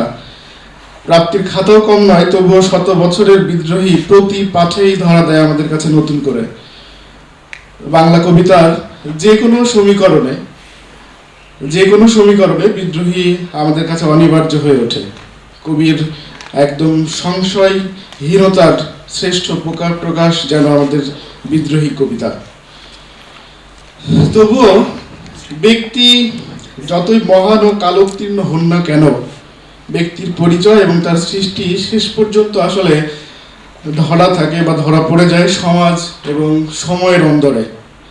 ঔপনিবেশিক বাস্তবতায় বাংলা সমাজ ও রাজনীতির ঠিক কোন প্রবাহে জন্ম নিল বিদ্রোহী, বাংলা কবিতার ঠিক কোন বাক বদলে অনিবার্য হয়ে উঠল বিদ্রোহী বর্তমান আলোচনায়, সেটি আসলে আমার মুখ্য বিষয়। সেই সঙ্গে বিদ্রোহী কবিতার শতবর্ষে আমার এই গবেষণার লক্ষ্য শতবর্ষের বিদ্রোহী নজরুলকেও একটু নতুন করে চেনা। আমরা জানি 1793 চিরস্থায়ী বন্দোবস্তের পরে এক ঔপনিবেশিক ব্যবস্থায় কলকাতা কেন্দ্রিক যে বিশেষ সমাজ ব্যবস্থা গড়ে উঠছে ওই 19 শতকের শেষার্ধেই ওই একই সমাজ থেকে ক্রমেই ভারতীয় জাতীয়তাবাদী আন্দোলনের সূত্রপাত এবং ব্রিটিশ বিরোধিতার সূত্রপাত, 1905 আমাদের যে বঙ্গভঙ্গ হয়েছিল এবং বঙ্গভঙ্গ রদের পরে এই ব্রিটিশ বিরোধিতা আরো বেশি মাত্রায় সবার একদম জনসম্মুখে এসে উপস্থিত হয়। বিশেষ করে বঙ্গভঙ্গ এবং বঙ্গভঙ্গ রদের পরবর্তী সময়ে একাধারে আমাদের এখানে যে হিন্দু জনগোষ্ঠী এবং মুসলিম জনগোষ্ঠী যারা ছিলেন সবারই একদম সমান্তরাল শত্রু হয়ে দাঁড়ায় ব্রিটিশরা।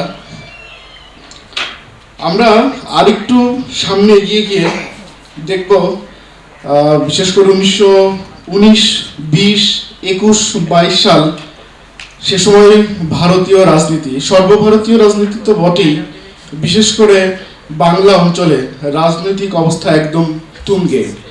যদিও 1911 পরে রাজধানী এখান থেকে সরে গেছে, কলকাতা থেকে সরে গেছে দিল্লিতে, রাজধানী সরার সঙ্গে সঙ্গে রাজধানীর মানুষের সরকারের প্রতি বা রাষ্ট্রের প্রতি যে সমস্ত আকাঙ্ক্ষা থাকে সেই সমস্ত যখনই পরাহত হচ্ছে, স্বাভাবিকভাবেই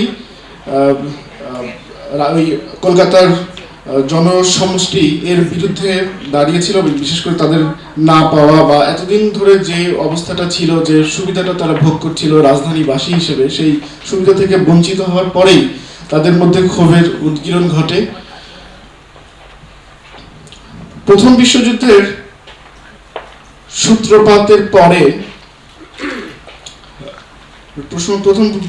সূত্রপাতের পরেই আমাদের এখানে রাজনৈতিক পালা বদল এবং ব্রিটিশের সঙ্গে আমাদের স্থানীয়দের সম্পর্কের বহু মাত্রিক বিবর্তন ঘটছে।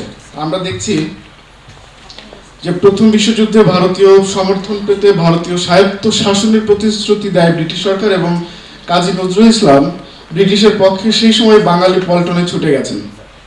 যুদ্ধ ফেরত নজরুল ফেরত এসছেন কলকাতায় 1920 সালে এবং ব্রিটিশ বিরোধী আন্দোলন 1920-এ তখন আন্দোলন প্রায় সর্বস্থানে ছড়িয়ে পড়েছে।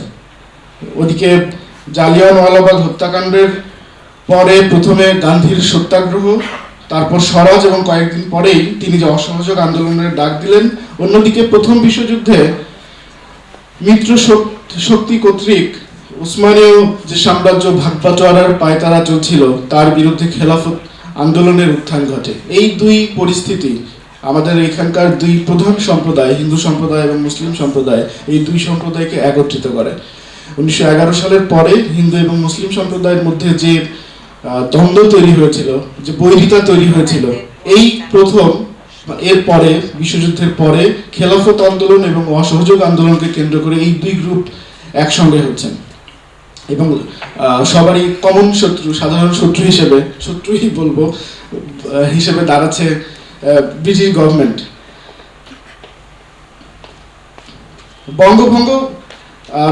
বঙ্গভঙ্গ রদের পরে মাত্র আমি যেটা বললাম যে দুই গ্রুপের যে সম্পর্কের অবনতি ঘটেছিল, এই আন্দোলনের ভেতর দিয়ে তারা এই দুই গ্রুপ একসঙ্গে এসছে। শুধু একত্রিত হয়েছে ব্যাপারটা তাই নয়, এবং এক সম্প্রদায় অন্য সম্প্রদায়ের আন্দোলনকে সর্বাত্মকভাবে সমর্থন করছে।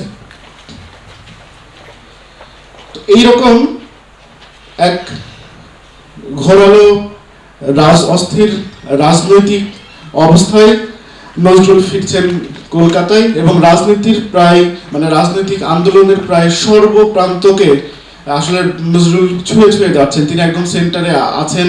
প্রত্যেকটা রাজনৈতিক ঘটনা এবং রাজনৈতিক জনসভা সম্পর্কে তিনি জানছেন, খোঁজ খবর রাখছেন এবং তার যে অসাধারণ কবিত্ব শক্তি রাজনীতিবিদরাও সেটা ব্যবহারই করছেন। এরপরে আমি আসলে এতক্ষণ বলার চেষ্টা করছি রাজনৈতিক পরিস্থিতিটা। আমি এরপরে দেখব নজরুলের পক্ষ থেকে এই রাজনীতিতে তিনি কিভাবে আসলে অন্তর্ভুক্ত হচ্ছেন। 1920-এ নজরুলের কলকাতায় এর আগেও এসছেন, কিন্তু 1920-এ কলকাতায় আগমনটা তার জন্য আসলে বিশেষ অর্থবহ। এই সময় রাজনৈতিক পরিস্থিতি ছিল এরকম, কিন্তু নজরুল এর সঙ্গে কিভাবে নিজে যুক্ত হচ্ছেন সেটা আমরা এই পর্যায়ে আলোচনা করব। ব্রিটিশের পক্ষে যেই বছর নজরুল বাঙালি পল্টনে যোগ দিলেন সেই বছর 1917 সাল, রুশ বিপ্লব ঘটে গেছে সেই বছরেই। 1918-তে যুদ্ধ শেষ হচ্ছে এবং যুদ্ধ শেষের পরে রুশ বিপ্লবের ঢেউ বাংলা এলাকায়, পুরো ভারতবর্ষে এবং বিশেষ করে বাংলা এলাকায় ছড়িয়ে পড়েছে দারুণভাবে। আমাদের এখানে অনেক আগে থেকেই চালু যে যুগান্তর কিংবা অনুশীলন আন্দোলন, যেটাকে আমরা সেই সময়ে সন্ত্রাসবাদী আন্দোলন বলা হয়েছিল, কিন্তু আমরা এখন যেটাকে সশস্ত্র আন্দোলন বলছি বা বিপ্লবী আন্দোলন বলছি, এই আন্দোলনের সঙ্গে পরিচয় ঘটে নজরুলের। বিশেষ করে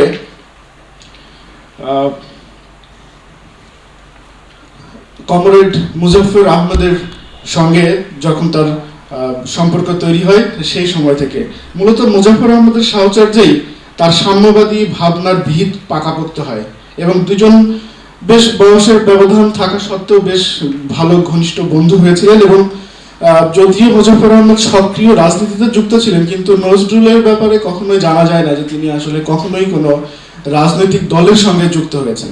তবে মার্ক্সবাদী রাজনীতির যে মূল ভাবাদর্শ সাম্যবাদ, তার দ্বারা নজরুল দারুণভাবে প্রভাবিত ছিলেন। আমরা তার কবিতা এবং তার কথা এবং তার অনেকগুলো প্রবন্ধে, তার ভাষণে এগুলোর প্রমাণ আমরা পেয়েছি।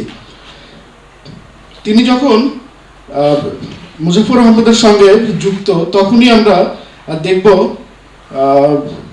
যে বিদ্রোহীর রচনার মূলত পূর্বক্ষণ। এই সময় পুরোটা সময় তিনি মুজফর আহমদের সঙ্গে থাকছেন।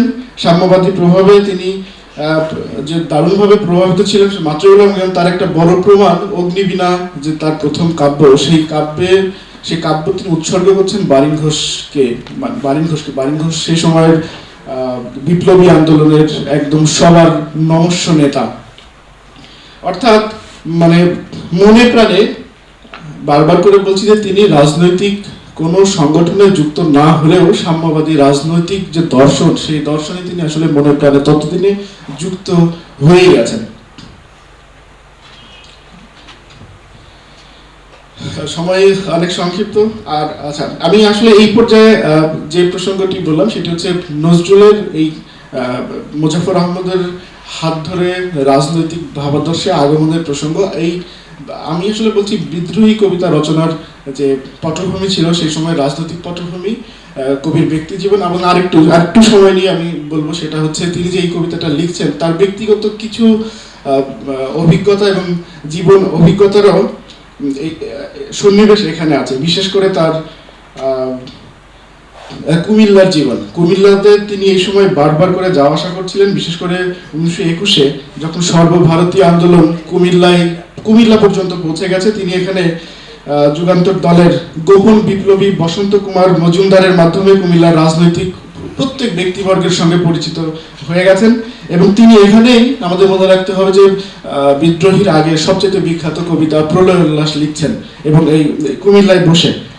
মাঝখানে মানিকগঞ্জের দৌলতপুর থেকে ফিরে কিছুটা হতাশা বিরহের কবিতা লিখলেও কুমিল্লার রাজনৈতিক অঙ্গনে প্রায় প্রত্যেকটা সভায় নজরুলকে অনবরত ডাকা হচ্ছিল। নজরুল এই সময় বারবার কুমিল্লা কলকাতা করেছেন, বারবার যাওয়া আসা করেছেন এবং প্রত্যেক জনসভায় নজরুলকে খুবই উচ্চ আসনে বসানো হয়েছে, বিশেষ করে তার দরাজ গলার টান এবং তার কবিতার যে টান এবং তার যে বক্তব্যের ধরন, এই ধরনের কারণে তাকে বারবার প্রত্যেকটা জনসভায় নিয়ে আসা হয়েছে। নজরুলের সময় আসলে প্রচন্ড পরিমাণ আগ্রহী এবং এক তরুণ তুর্কিতে পরিণত হয়েছিলেন, মানে পারিপার্শ্বিক অবস্থার দিক দিয়ে। সুতরাং দেখছি যে রাজনৈতিক অবস্থা, তার ব্যক্তি জীবন, ব্যক্তিগত চলাফেরা এবং সবকিছু মিলেই বিদ্রোহী কবিতা রচনার জন্য একটা উপযুক্ত প্রেক্ষাপট তৈরি হয়েছিল সেই সময়। কবির ব্যক্তি মানুষ, রাজনৈতিক বিচিত্র পরিস্থিতি এবং ভারতীয় রাজনৈতিক আন্দোলনের এক সন্ধিক্ষণ সে সময় তৈরি হয়েছিল। এই সন্ধিক্ষণে আসলে বিদ্রোহী অনিবার্য হয়ে উঠেছিল। বিদ্রোহী কবিতাটি আমরা একটু আগে যে পাঠ শুনলাম, আমার মনে হয় না বিদ্রোহী কবিতাটি কেউ কোনো শ্লথ ভঙ্গিতে পড়তে পারবেন কখনোই মনে হয় সম্ভব নয়। ভারতবর্ষীয় রাজনীতির সেই উন্মাতাল পরিস্থিতিতে যার গায়ে আজ লেগেছে আন্দোলনের, বিপ্লবের, গণমানুষের মুক্তির, তার দ্বারা এবং বিপ্লবী সুর তুলে বিদ্রোহ ঘোষণা করা ছাড়া আসলে আর কোনো উপায় থাকে না। প্রচলিত কাব্যধারায় তাই বিদ্রোহী এক বিপ্লবী বাক, উন্মাতাল রাজনৈতিক বাতাবরণে বিদ্রোহী এক প্রকাণ্ড বিস্ফোরণ, ব্যক্তি কবির জীবনে বিদ্রোহী তাই অবিচ্ছেদ্য অংশ। আমি একটা মিনিট নিব শুধু। রবীন্দ্রনাথ তার ঐক্যতার কবিতায় এক প্রগাঢ় আশা ব্যক্ত করেছিলেন। তিনি বলেছিলেন যে তিনি আসলে অখ্যাত জনের কবির জন্য অপেক্ষা করছেন। তিনি আসলে বলেছিলেন যে তিনি মাটির কাছাকাছি আছে এমন কোন কবির কথা তিনি শুনতে চান। খেয়াল রাখতে হবে, ঔপনিবেশিক বাস্তবতায় আমাদের এখানে বাংলা সাহিত্যের যে ধারাটা বহমান, সেই ধারায় উদ্যোক্তা বা সাহিত্যের উদ্যোক্তা, পাদক, ভোক্তা সবই আসলে কলকাতা কেন্দ্রিক। এই রেনেসাঁসীয় কলকাতা কেন্দ্রিক। রেনেসাঁসের বাইরে বাংলার যে বিস্তৃত এলাকা আছে, সেই এলাকার গণমানুষের অন্তর্ভুক্তি এখানে নেই। সুতরাং রবীন্দ্রনাথ যে জনমানুষের কবির কথা বলছেন, চাচ্ছেন, একমাত্র নজরুল ছিলেন সেই রকম জনমানুষের কবি এবং বিদ্রোহীর ভেতর দিয়ে তার যে বিস্ময়কর প্রকাশ ঘটেছে এবং আজ পর্যন্ত আমাদের কাছে সেটা টিকে রয়েছে। সামনে যতদিন বাংলা ভাষা থাকবে ততদিন বিদ্রোহী টিকে থাকবে, নজরুল টিকে থাকবে। ধন্যবাদ, আমি একটু সময় বেশি দিয়েছি।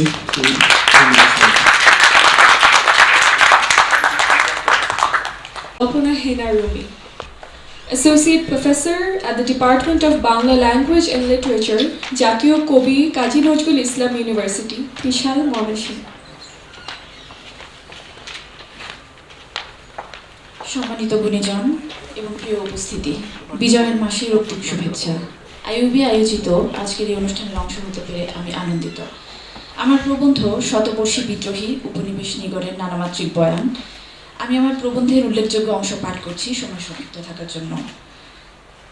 বিদ্রোহের কবি কাজী নজরুল ইসলাম যুগ শাসকের রক্তচক্ষুকে উপেক্ষা করে প্রতিবাদের আলেখ্য রচনা করেছেন। উপনিবেশিত ভারতবর্ষের অন্ধকার নিজ সাহিত্যের প্রেরণায় কাটানোর প্রয়াস করেছেন এই সাহিত্যিক। কবিরা কলমদ্রোহ দিয়েই তাদের সামাজিক দায় নির্বাহ করতে সক্ষম।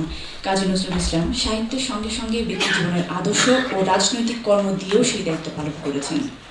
কবি শৈশব থেকে শ্রেণী বৈষম্যময় সমাজে দারিদ্র্যের যন্ত্রণা অনুভব ও ক্ষমতাশালীর অত্যাচার প্রত্যক্ষ করেছেন। সেই জীবনাভিজ্ঞতাকে বিদ্রোহীর মতো নতুন ধারার কবিতায় রূপ দিয়েছেন, যাতে রয়েছে শৌর্য বীর্যে প্রকাশিত মানবতার জয় সাধনা।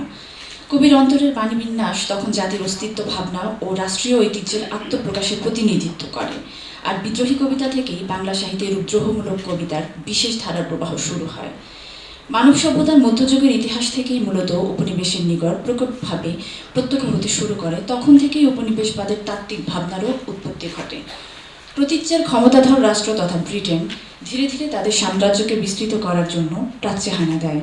নিজেদের স্বার্থে তারা একের পর এক রাষ্ট্রের স্বাধীনতা নিয়ে তাদের শৃঙ্খলে আবদ্ধ করে ফেলে। ক্ষমতা দখল ও সম্পদ লুণ্ঠনের এই কৌশলগত পদ্ধতি উপনিবেশ স্থাপন বলে পরিচিত। ফলে পরাধীনতার নিগড় নিষ্পেষিত উপনিবেশিত জাতি ক্রমান্বয়ে তাদের স্বকীয়তা হারিয়ে ফেলে। কাল পরিক্রমার এক পর্যায়ে যখন সেই উপনিবেশ কবলিত জাতি মুক্তির লাভের প্রয়াস চালায় বা স্বাধীনতা লাভ করে, তখন ঔপনিবেশিক সময়ে প্রচলিত নিয়মসমূহ থেকেও তারা পরিত্রাণ পেতে যায়। ফলে উপনিবেশের শিকল থেকে নিস্তার পাওয়ার উত্তর ঔপনিবেশিক ভাবনা ও উপনিবেশায়নের মানসিকতা তৈরি হয়, কিন্তু শাসকের বদল ঘটলেও ক্ষমতার আগ্রাসন ও শাসনের ধরন প্রাগৈতিহাসিক কাল থেকে প্রায় একইভাবে চলমান। ফলে স্বাধীন রাষ্ট্রটিও একসময় নতুন রূপে উপনিবেশিত নাম না পেলেও প্রচ্ছন্নভাবে ক্ষমতাধরদের নিয়ন্ত্রণে চলে যেতে বাধ্য হয়, যে প্রক্রিয়াটি বর্তমানে বিশ্বে নব্য উপনিবেশবাদী তত্ত্বের মাধ্যমে ব্যাখ্যা করা হচ্ছে। কাজী নজরুল ইসলামের বিদ্রোহী কবিতাটি উপনিবেশ পীড়িত ভারতবর্ষের রচনা, তবু এর নানা স্তরে উত্তর উপনিবেশী ভাবনা, উপনিবেশায়নের চেতনা এবং নব্য উপনিবেশের আগ্রাসী ভাবের নান্দনিক চিত্রণ পরিলক্ষিত হয়। পলাশীর যুদ্ধের পর ভারতবর্ষের বহিরাগত বণিকেরাই হয়ে উঠেছিল শাসক, ফলে স্থানীয়দের স্বাধীন সত্তার স্বপ্নভঙ্গের যন্ত্রণা, আর্থসামাজিক ও রাজনৈতিক বঞ্চনা ভারতীয় জাতিসত্তার মূলে আঘাত করে তাদের অস্তিত্বকে নড়বড়ে করে দেয়। ন্যায় অন্যায়ের মানদণ্ডও বদলে যায়, কারণ বিচার ব্যবস্থাও ছিল সম্পূর্ণ ব্রিটিশ শাসকদের সুবিধাধীন। ঔপনিবেশিক শাসনের দীর্ঘ সময় ধরে বিভিন্ন ধরনের স্বার্থ এবং প্রভাবের এক জটিল সমাহার এই শাসনের প্রশাসনিক কাঠামোটিকে নির্দিষ্ট রূপদান করে। 19 শতকের দীর্ঘ রাজনৈতিক পরিক্রমার ইতিহাস পেরিয়ে 20 শতকের বঙ্গভঙ্গের সূত্র ধরে সাম্প্রদায়িক দাবানলের আগুনে শাসকের সিংহাসন যেমন আঁচ লাগে, তেমনি অভ্যন্তরীণ পরিবেশও হয়ে ওঠে অস্থিতিশীল। তাই কাজী নজরুল ইসলাম বিদ্রোহী কবিতায় আমি সর্বনামে এক সংগ্রামী নায়কের রূপকল্প নির্মাণ করেন, যে সর্বস্তরের অনাচারের বিরুদ্ধে উচ্চকিত কণ্ঠে প্রতিবাদ জানায়। এই আমির সঙ্গে কবি নিজেও মিলেমিশে একাকার হয়ে যান। নজরুলের আমি ইউরোপিয়ান ব্যক্তি স্বাতন্ত্র্যবাদের স্বার্থপর সংকীর্ণ আমি নয়, সে আপন আলোকে আপনার সামনে উদ্ভাসিত মহাসম্ভাবনাময় এক আলোকিত সত্তা। ভারতের শোষিত নিপীড়িত মানুষের একজন হয়ে এই আমির কণ্ঠেই যেন ব্রিটিশ বিরোধী আন্দোলনের সূচনা ঘটে। কবিতায় উল্লিখিত পৌরাণিক চরিত্রসমূহের মহৎ দিকগুলো আমিকে আরও পরিস্ফুটিত করেছে। পুরাণ সম্পর্কে কাজী নজরুল ইসলাম ছিলেন রিনেসাঁসপন্থী। রিনেসাঁসের নবমানব মহিমায় হিন্দু মুসলিম সবাইকে পূর্বকালের মতো এক করে দেখতে তিনি কবিতাটির স্তরে স্তরে হিন্দু মুসলিম পুরাণ ও ঐতিহ্যের সংশ্লেষণ ঘটিয়েছেন। বিদ্রোহী কবিতায় উপস্থাপিত রাষ্ট্রটি প্রথম বিশ্বযুদ্ধের বিভীষিকাত্রস্ত সমকালীন রাজনীতির ফলাফল। ভিনদেশী শাসক পীড়িত অন্নবস্ত্রহীন দুঃখ দারিদ্র্যময় মানুষের কথা বলা হয়েছে আলোচ্য কবিতায়।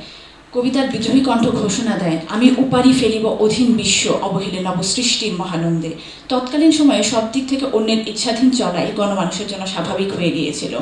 অধীন বিশ্ব শব্দদ্বয়ের মাধ্যমে ঔপনিবেশিক সমাজ ব্যবস্থার কথাই নির্দেশ করা হয়েছে। এ সমাজে বন্ধনহারা কুমারী, ভালোবাসাময় চপল মেয়ে বা যৌবনভীত পল্লীবালা উপমহাদেশীয় নারীদের প্রতিনিধি হিসেবে দেহাভ্যন্তরে উপস্থিত হয়েছে।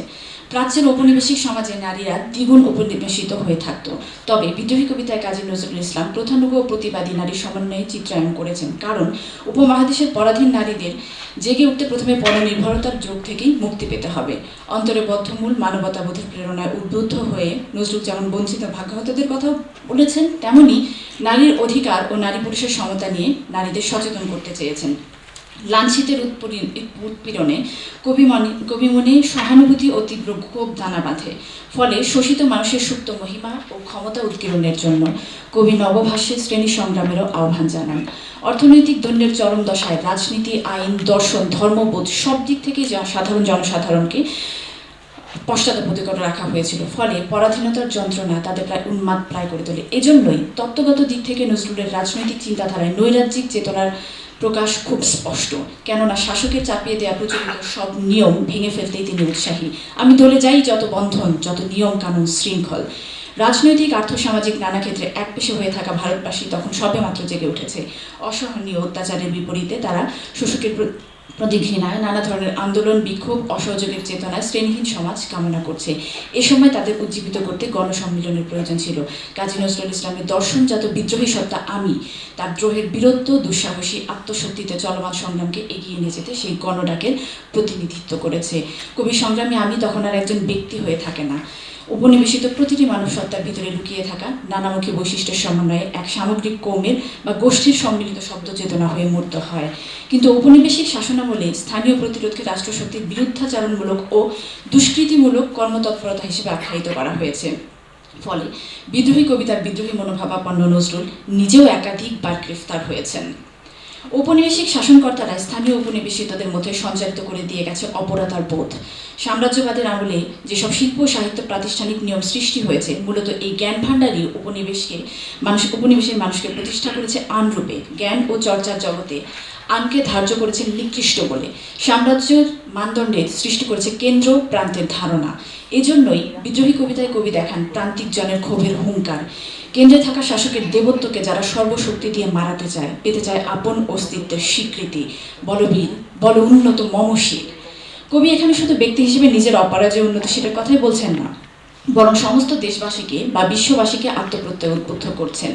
উপমহাদেশীয় পরাধীনতা পীড়িত সত্তা তাই দীর্ঘকাল ক্ষমতাসীনদের সামনে ঝুঁকে থেকে ক্লান্ত হওয়ার ক্ষোভে ফুঁসে ওঠে, আমি আপনারে ছাড়া করি না কাহারে কুর্নিশ। এই চেতনাই মূলত উত্তর ঔপনিবেশিক ভাবনার আকর। ঔপনিবেশিক শিকল ভেঙে মুক্ত হয়ে সর্বত্র বিরাজিত উপনিবেশের প্রচ্ছন্ন ছায়াকেও যা দূরীভূত করতে চায়। এক্ষেত্রে উত্তর উপনিবেশী দৃষ্টিকোণে সহায়ক হয় ঐতিহ্য বিচারের প্রবণতা। তাই অত্যাচারী প্রবর্তিত নিয়মের গ্লানি ধুয়ে সাফ করে ঐতিহ্য পুনরুদ্ধারে বদ্ধপরিকর হয় স্থানীয় জনগণ। উপনিবেশিত জনতা উপনিবেশের প্রত্যক্ষ বিরোধিতায় যেমন স্বাধীন দেশ চায়, তেমন চায় নিজ ক্ষমতা। আর সার্বভৌমত্বের অধিকার নিশ্চিত হলে তারা পুনরুদ্ধার করতে চায় নিজের অতীত। ফলে ত্বরান্বিত হয় উপনিবেশায়ন, অর্থাৎ উপনিবেশকে শিকড় থেকে উপড়ে ফেলার চেষ্টা। ঔপনিবেশিক সমাজ জাতিসত্তার কন্দরে কি কি প্রভাব ফেলেছে তার গতি প্রকৃতি নির্ণয় করে তার সমূল্যে উচ্ছেদ করা মূলত সাম্রাজ্য বিলুপ্ত হওয়ার পরেরই ভাবনা। তাই কাজী নজরুল ইসলামও সর্বহারা কৃষাণ, শ্রমিক, ধীবরের সঙ্গে মধ্যবিত্ত ছাত্র, চাকুরে এবং জাগ্রত সত্তার উচ্চবিত্তের জন্য চান এক সংস্কার মুক্ত, সাম্প্রদায়িকতাহীন, গণমানুষের নিশ্চিত অধিকার সম্পন্ন স্বাধীন মাতৃভূমি। আমি পরশুরামের কঠোর কোঠার নিক্ষত্রিয় করিব বিশ্ব, আনিব শান্তি শান্ত উদার। রাজসিক ক্ষমতা ক্ষত্রিয় শক্তির জোরেই যুদ্ধ লাগিয়ে সব দখল করে। নিরস্ত্র জনতার তাই ক্ষত্রিয়র প্রতি থাকতে হয় অনুগত। যে দেশের যত সেনা ও অস্ত্রশক্তি তার জোর তত বেশি। তাই যুদ্ধ সেনা না থাকলে যুদ্ধের ভয়ও থাকবে না, উপনিবেশ সম্ভাবনা তবেই প্রকৃত অবসান ঘটবে। চিত্তের উল্লাসে জাগ্রত বিদ্রোহী নায়ক তাই বিশ্বকে ক্ষত্রিয়হীন করতে উন্মুখ। উপনিবেশ পরবর্তী এমন রাষ্ট্র তিনি কামনা করেছেন যেখানে কেবল শোষণের অবসানই নয়, সাধারণের যন্ত্রণাও হবে নির্বাসিত। আমি সেই দিন হব শান্ত যবে উৎপীড়িতের ক্রন্দনরোল আকাশে বাতাসে ধ্বনিবে না। অর্থাৎ উপনিবেশ হোক বা স্বাধীন রাষ্ট্রই হোক, যতদিন পীড়ন ভিত্তিক শাসন ও শোষণের অবসান হবে না, ততদিন এই প্রতিক্রিয়া চলমান থাকবে। তাই কেবল শাসকের পরিচয় বদলই মুখ্য বিষয় নয়, উপনিবেশ অবসান হওয়ার পরও প্রয়োজনীয় ক্ষেত্রে প্রতিবাদের ভাবনা নজরুল কবি মনে লালন করেছেন। বিদ্রোহী কবিতায় নির্মিত দ্রোহ চেতনার নায়ক পুরাতন, আরোপিত ও জরাজীর্ণ সব ভেঙে নতুন করে করতে চায়। উত্তর ঔপনিবেশিক ভাবনায় উপনিবেশায়নের জন্য এমন রাষ্ট্রনায়কত্ব কাম্য।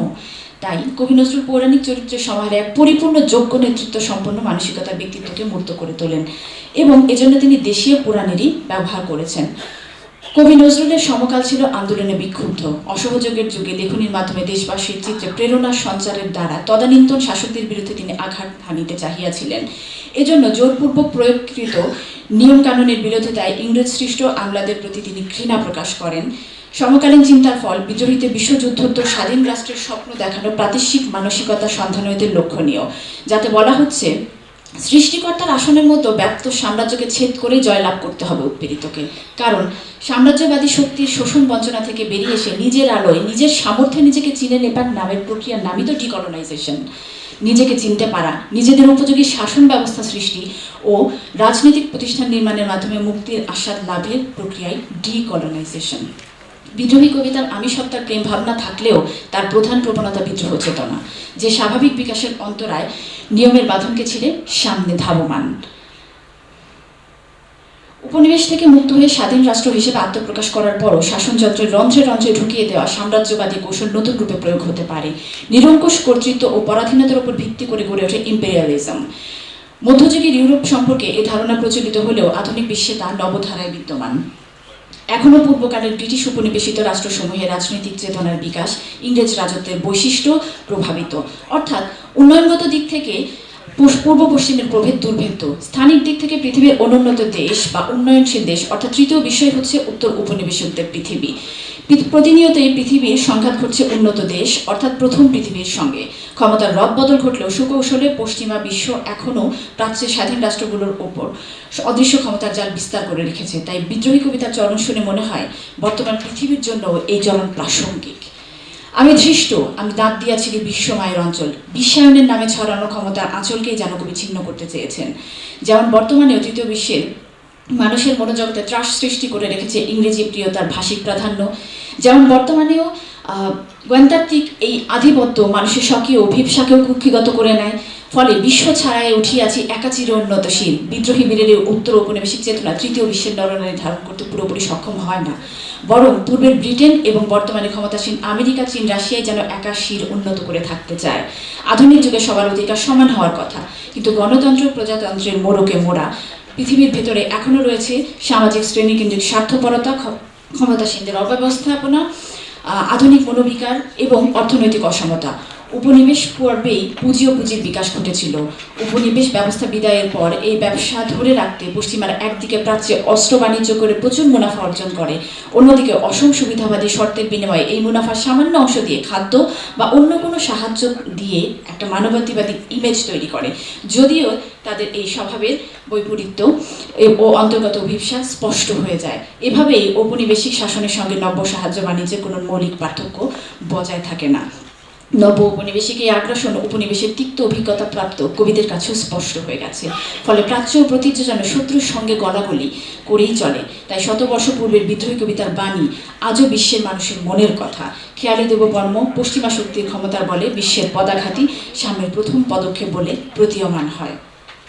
গণমানুষ ও সমাজকে বুকে ধারণ করে কর্মী সাহিত্যিক কাজী নজরুল ইসলাম মার্ক্সবাদী আদর্শে ব্রতী হয়েছিলেন। তাই উপনিবেশের অবসানে মার্ক্সীয় তত্ত্বের সমতার ভাবনা বিদ্রোহী কবিতায়ও বিদ্যমান। আর তার একটা প্রমাণস্বরূপ আমরা ছোট্ট করে বলতে পারি, ফররুখ আহমেদের সাত সাগরের মাঝে 1944-এ প্রকাশিত, যেখানে ক্ষুদিতে রোনাজারি মানব সত্তার প্রাপ্য অধিকারের কথা বলা হয়েছে, কিন্তু মুসলিম ঐতিহ্যকে কেন্দ্র করে। তার 22 বছর পূর্বে প্রকাশিত হওয়ার পরেও হিন্দু মুসলিম পুরো একটা জাতিকে সে ধারণ করেছে বিদ্রোহী কবিতাটি। তো সমাজ রাষ্ট্রনৈতিক উত্তাল পরিস্থিতিতে কালের প্রত্যাশা ও ব্যক্তির জীবন দর্শনের সমন্বয়ে গতানুগতিক কবিতার ব্যতিক্রম বিদ্রোহী কবিতাটি। ব্রিটিশদের সাম্রাজ্য বিস্তারের কবলে আবদ্ধ সময়ের রাজনৈতিক দৈন্য, অর্থনৈতিক শোষণ শৃঙ্খল থেকে মুক্তির চিরকালীন প্রয়াস প্রভৃতি উচ্ছ্বাসে কবিতাটি হয়ে উঠেছে চিরকালীন পরাধীন মানব সত্তার মুক্তির দলিল। ঔপনিবেশিক সমাজ এই নিগড় থেকে মুক্তির প্রচেষ্টা এবং নব্য স্বাধীন দেশে সম্মুখীন প্রতিকূলতার বয়ানেও কবিতাটি বহুমুখী। তাই সমাজ ব্যবস্থার চিত্রণে এবং আধুনিক তত্ত্বানুসারে বয়ানে বিদ্রোহী কবিতাটি কাজী নজরুল ইসলামের সমকালের হয়েও কালোত্তীর্ণ এবং এখনও সেটা আমাদের জন্য বিদ্যমান পরিস্থিতিকে বয়ান করতে সক্ষম। ধন্যবাদ। একটা বড় পেপারকে সংক্ষিপ্ত করতে গিয়ে ডিস্টার্ব হয়ে গেছে। ভালো থাকবেন সবাই। In the fire sermon of T.S. Eliot's The Wasteland by Ms. Sanjida Hussain, Assistant Professor at the Department of English, University of Dhaka. Ma'am. Talk is going to be on the fire sermon, I'm going to summarize the fire sermon a little. It's a third section. The first two sections, it describes the wasteland, and finally it comes to a climactic position where the speaker, there are many speakers in the poem, and maybe Eliot is trying to gain up a solution. But the negativity continues. And the thing is, the first line that describes that there are hands, we can see fingers on the river bank. Eliot is describing the unreal city, but he doesn't name the city. We know that it's London because there's a mention of the river Thames. And on the wet bank, there are fingers that are trying to clutch a leaf. So what Eliot, I'm going to summarize the whole section to you in just 2 lines, that the city, the inhabitants, they are undergoing a moral, spiritual wasteland. They are engaged in sexual perversion. Love is lost. There's no mention of love. Sir jeta bollen je rukkota ache, cactus, morubhumir kotha bola hocche, kintu bhalobashar kotha bola nei. Because the love is lost. Modern man, he's up to enjoying everything. He's without any sort of restraint, and he's engaging every sort of thing possible, everything that is coming in front of him. So then Tiresias, the main speaker of this section, the old man with wrinkled dugs, he's there, he's describing the sordidness to us, and he is introducing us to various characters. At first he is introducing us to the nymphs. These are the names of the prostitutes. The name is romanticized, and they're lovers. They're not really lovers, they're the clients, and they're coming and they are just loitering around, and when they're leaving without any addresses. And we are introduced to Mr. Eugenides, a Smyrna merchant. Smyrna is in Izmir, Turkey. So Eliot is bringing up he's mentioning all these cities, all these people, all these places and cultures and customs, and there's a purpose to it. I'm coming to that. So Mr. Eugenides, he's meeting Tiresias, and Mr. Eugenides is a sailor, a merchant. He is away from his home for a long, long time. He's away from his family members, and he is now in a hotel. And he is inviting Tiresias, the speaker, to the hotel room. So hotel is very much opposite to home. So these people, they are all loitering around in hotels and experimenting with offerings, with the things in life, with whatever they have around. And then Tiresias is trying to catch fish, but the fish won't be caught.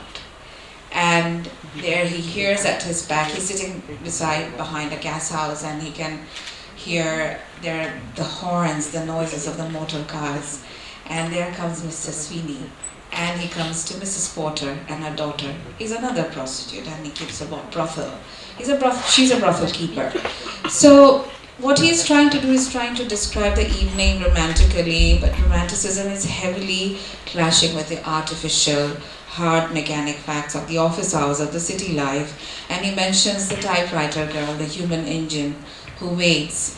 And the typewriter girl is bored, she's exhausted, and she's waiting in the evening. It is tea time. She's serving herself food from the tin cans, and we are taken inside her apartment, and we can see that there's a divan which serves as a bed at night, and that divan is full of sleepers and stockings and undergarments. And a man comes, the young man, carbuncular, and they engage in sexual intercourse, but that ends with dissatisfaction. And there's no love, and she's left with dissatisfaction, with despair, and with frustration.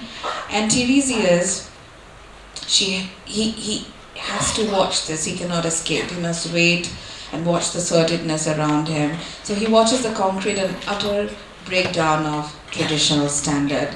There are mentions of fragments like the nursery rhymes. There are songs, sailors singing Vila Lele Laya. So, they sing it to conquer labor and loneliness. So there's a mention of the refrain of music.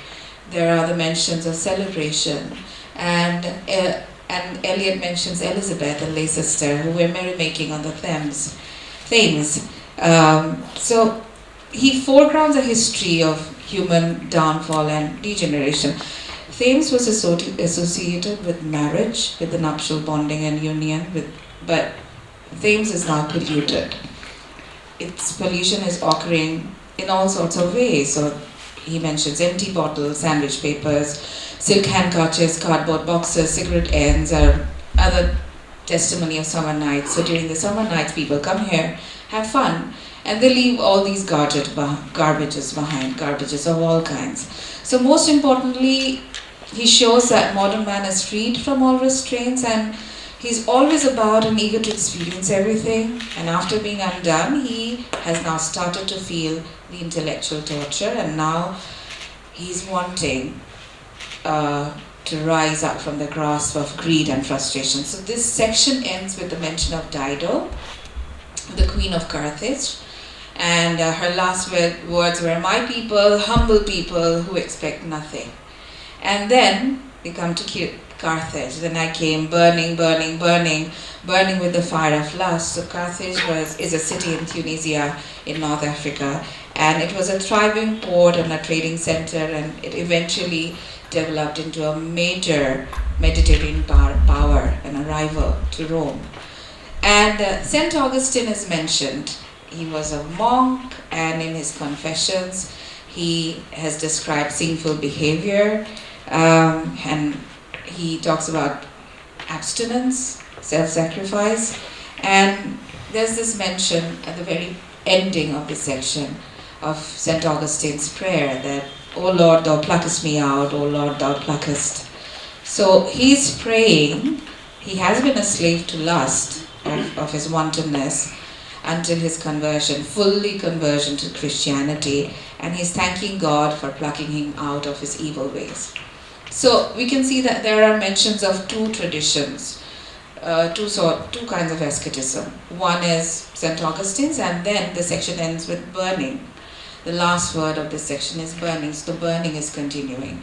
And this section is named after one of Gautam Buddha's sermons, the fire sermon. So in Gayasya, what Buddha was doing, he was lecturing in front of thousands of monks who were fire worshippers. And he delivered it to this thousands of newly converted monks, and he teaches them that human senses, they're always on blaze, and they're burning. Human beings, they're burning with passion, aversion, delusion, and misery. So the essence of this section is that lust burns up life. And we can see in Eliot's Wasteland that the inhabitants, they are copulating without any forms of regulations. But Buddha preaches that one can conquer the fire of lust by burning himself in the fire of suffering and pain by passing through the fire. So what Eliot is doing, he's mentioning 4 different elements of the world. The first section, it deals with the burial of the dead with soil, then game of chess and death by the water, they deal with water, the fire summoned with fire, and the last one is what the thunder said, which deals with air. So fire has a pervasive presence in human life and thought.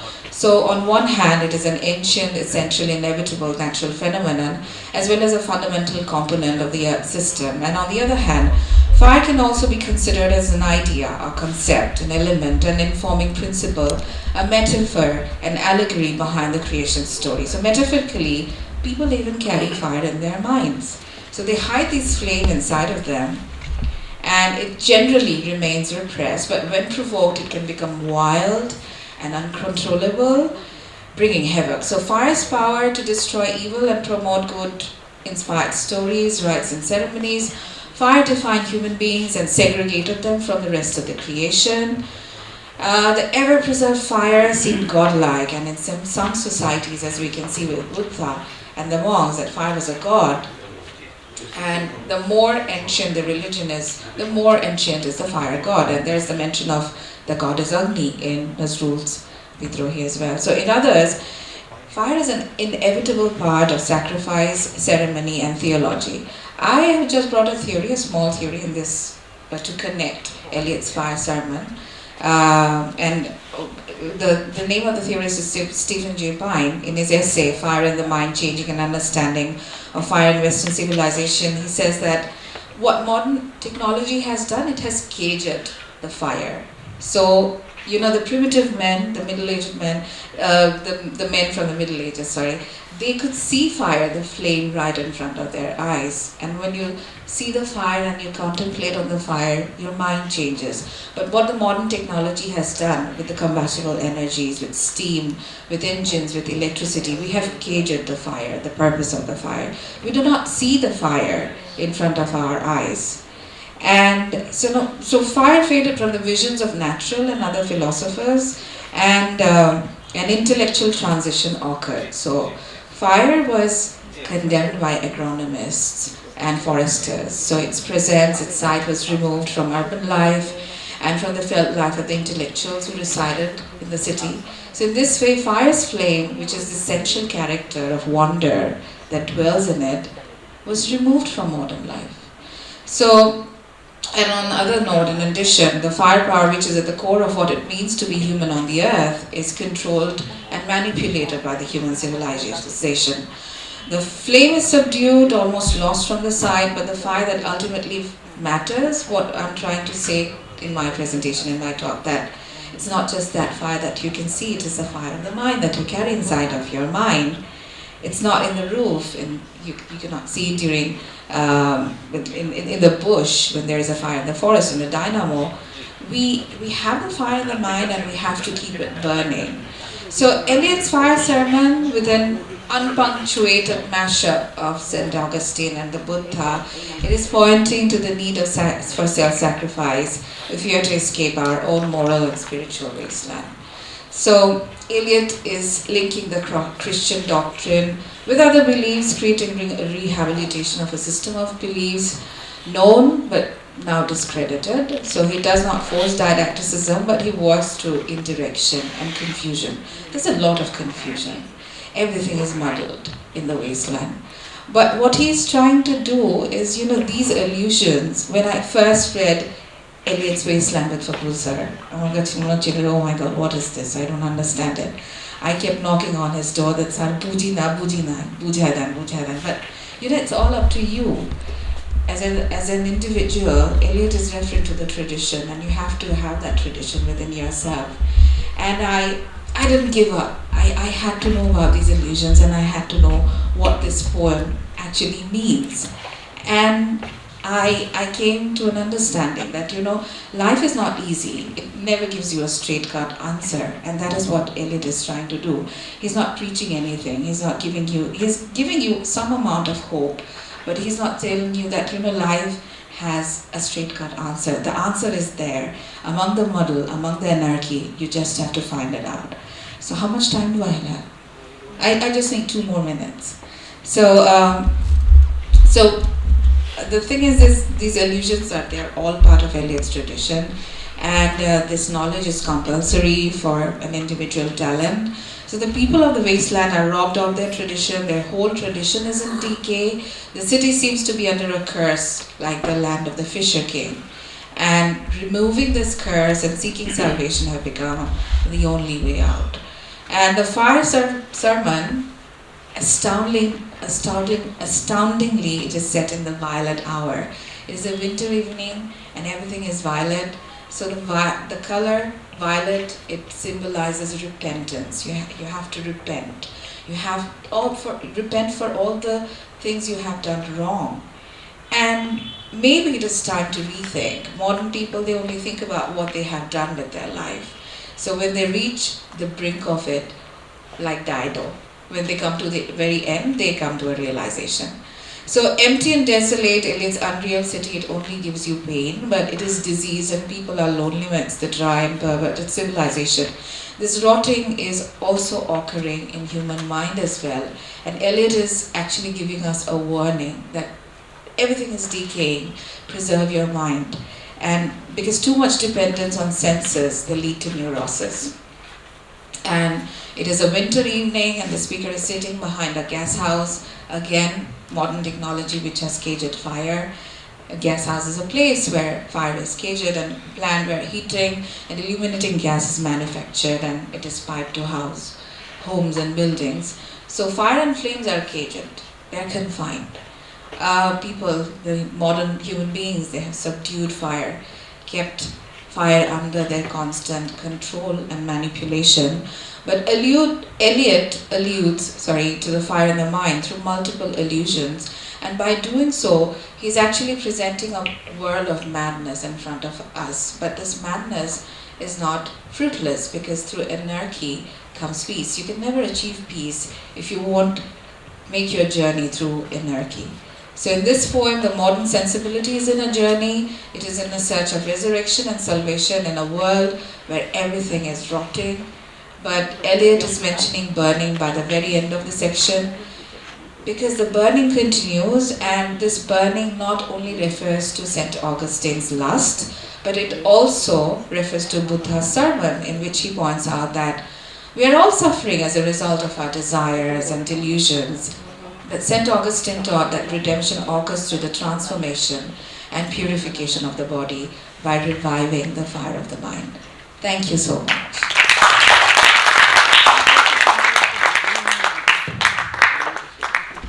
Finally, I would now request Dr. Oshin Dotto, Associate Professor at the Department of English, University of Dhaka, and also a professional Rabindra Sangeet singer, to present his paper titled The Mask of Impersonality in the Wasteland. Sir, if you could kindly... Thank you for inviting me here to give a talk and it's an honor to be part of this wonderful program. So without further ado, I'll read my paper, which has been massively truncated after that announcement. So I'll try to stick to 10-12 minutes.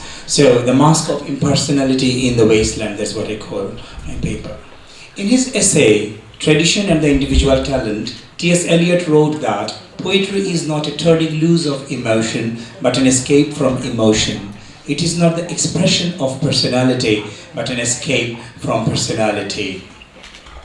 But of course, those who have personality and emotions know what it means to want to escape from these things. Written in 1919, this critical essay is contemporaneous with the composition of The Wasteland, which was put together by incorporating fragments composed over a period of 7+ years between 1914 and 1922, when it was finally published. 1919 is also the year in which Eliot first refers to The Wasteland as a poem in a 5 November letter written to John Quinn. The stress on impersonality in the aforementioned essay is validated by the overall tone and design of the poem. In the critical literature on Eliot, our attention is often attracted to such big impersonal themes as the Great War, the collapse of European cultural confidence, rootlessness and directionlessness of a hopeless Western civilization, fragmentation, both stylistically and thematically understood, and so on. But a careful reading of the poem makes it clear that the impersonality is only a matter of style, achieved through a plethora of personalities or voices, acting like masks that cover intensely personal elements. Such a style is also true to Eliot's personality, which was always too full of propriety and courteous mannerism to allow any such access to his personal self. As Virginia Woolf writes in her diary, after her first meeting with what she quips, that strange young man Eliot in November 1918, quote, his sentences take such an enormous time to spread themselves out that we didn't get very far, end of quote. Somewhat disappointed at the failing to break the shield of formality that he wore, she could discern that there is a different person that lies beneath the surface of his appearance. Even Eliot himself confessed to his brother about his remaining, quote, keyed up, alert to the importance of appearances, always wearing a mask among people, end of quote.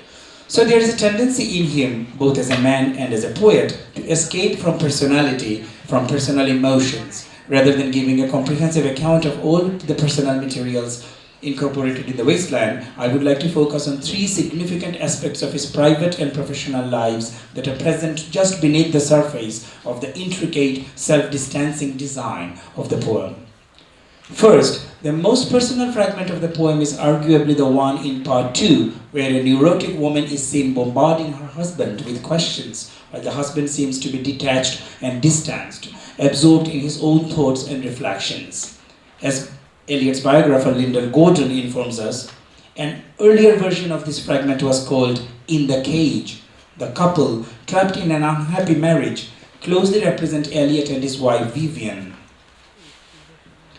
Marrying in June 1915, soon after their meeting, the couple quickly realized that the marriage was to be a failure. Only 6 months after their marriage, in June 1916, Eliot told a friend about his having lived through material of a score of long poems in the last 6 months, end of quote.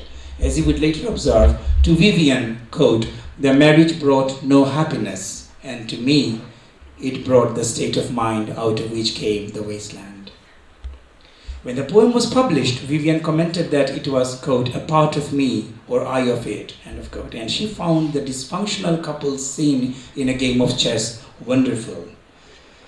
As Eliot wrote to Russell in January 1916 regarding his nervous wife convalescing from a suicidal condition at a hotel in Turkey, although she was not very well today, the weather being pleasant, quote, we took a taxi drive along the shore. One is reminded here that the daily routine of the couple in the poem includes a closed car at 4, although here in inclement weather, if it rains. By 1920, both of them were suffering from nerve issues and sleep disorders and various other symptoms. By September 1921, Eliot's health so deteriorated that Vivian too came to see a nerve specialist who advised him to immediately go away from work for 2 or 3 months. This brings us to the second personal element in the poem, Eliot's experience of working at Lloyd's Bank, which he joined in 1917. Much of the representation of the London city as unreal city in the poem is indebted to his feeling of being caged in the mechanical routines of his work. Attired in a black suit and bowler hat, he would commute on train from their house in Marlow and then on foot from the train station across the London Bridge to his bank. While staying in his London flat, he would take a tube to the bank station and walk to his office, viewing St. Mary Woolnoth, which would strike the 9th hour, the time by which he would have to enter his office below ground level. He called it, significantly, my cave. In these circumstances, he may well have considered himself as one of the train of people undone by a spiritual death, as his parallelism between Dante's hell and the commuter crowd over the London Bridge indicates. However, following the nerve specialist's advice, he secured a leave of absence from his workplace and went first to Margate, a coastal town in England, and then to Lausanne, a Swiss city on Lake Geneva, or Lake Leman, as it is referred to in the poem, where he would be under the treatment of Dr. Roger Vito. It was during this break from work that he completed the first draft of the poem. Margate gave him freedom from the cave of his underground office place, as well as the underground train station, Moorgate, also used by him while at Lloyd's. Inspired by that freedom, he added significantly to the working drafts of the poem, producing such lines as, "My feet are at Moorgate, and my heart under my feet," and "On Margate sands, I can connect nothing with nothing." Although apparently suggesting the speaker's inability to make any meaningful connections in life and thought, situated near the end of the fire sermon, these lines are followed by the fragments in which the poet does achieve some connections, however disjointed, between Eastern and Western forms of asceticism represented by Buddha and St. Augustine, as Eliot's note draws our attention to. And with this, we come to the final section of this presentation, which dwells on the undercurrent of personal faith and spirituality in an otherwise faithless wasteland. With its epigraph showing the image of a powerless Kumayan Sibyl or prophetess from classical mythology hanging in a cage, the poem has demonstrated the spiritual importance of the seer figures in the burial of the dead, where the Son of Man cannot answer the desperate questions of the rootless speakers, nor can the modern-day sham clairvoyant see anything clearly. This situation is intensified by the urgent cry of the neurotic wife in a game of chess. Do you know nothing? Do you see nothing? And so on. Introducing a visionary figure in Tiresias, who can still perceive and foretell things. The fire sermon ends with the speaker, devoid of resentment, identifying himself with the humble people who expect nothing. Being without resentment and expecting nothing are spiritual conditions that foreshadow the Upanishadic virtues of giving, sympathizing, and controlling that appear at the end of the poem. Lyndall Gordon reveals that in earlier drafts there were more of personal, religious, and spiritual elements which were later abandoned from the poem, partly by Pound's editing and partly due to Eliot's understanding of the secular pulse of his readership. What Gordon calls the confessional elements of the poem bear traces of this personal spiritual journey, which will result in his embrace of the faith of the Anglican Church in 1927. This religious conversion of the poet might be foreshadowed in the poem's small fourth section, Death by Water, and its lyrical description of a death by drowning, which suggests some transformative possibility.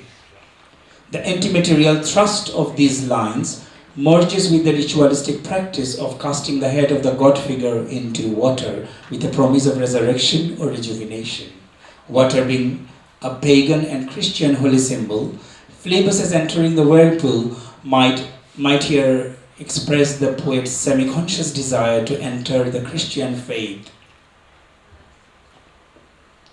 which was to materialize after a few years. Okay, here I skip a little bit. Eliot had a would-be saint or failed saint figure in a 1915 fragment of the Wasteland manuscript entitled The Death of Saint Narcissus, the story of a martyr, which focuses on the saint's self-inflicted suffering by hiding himself in the desert for years without receiving any illumination.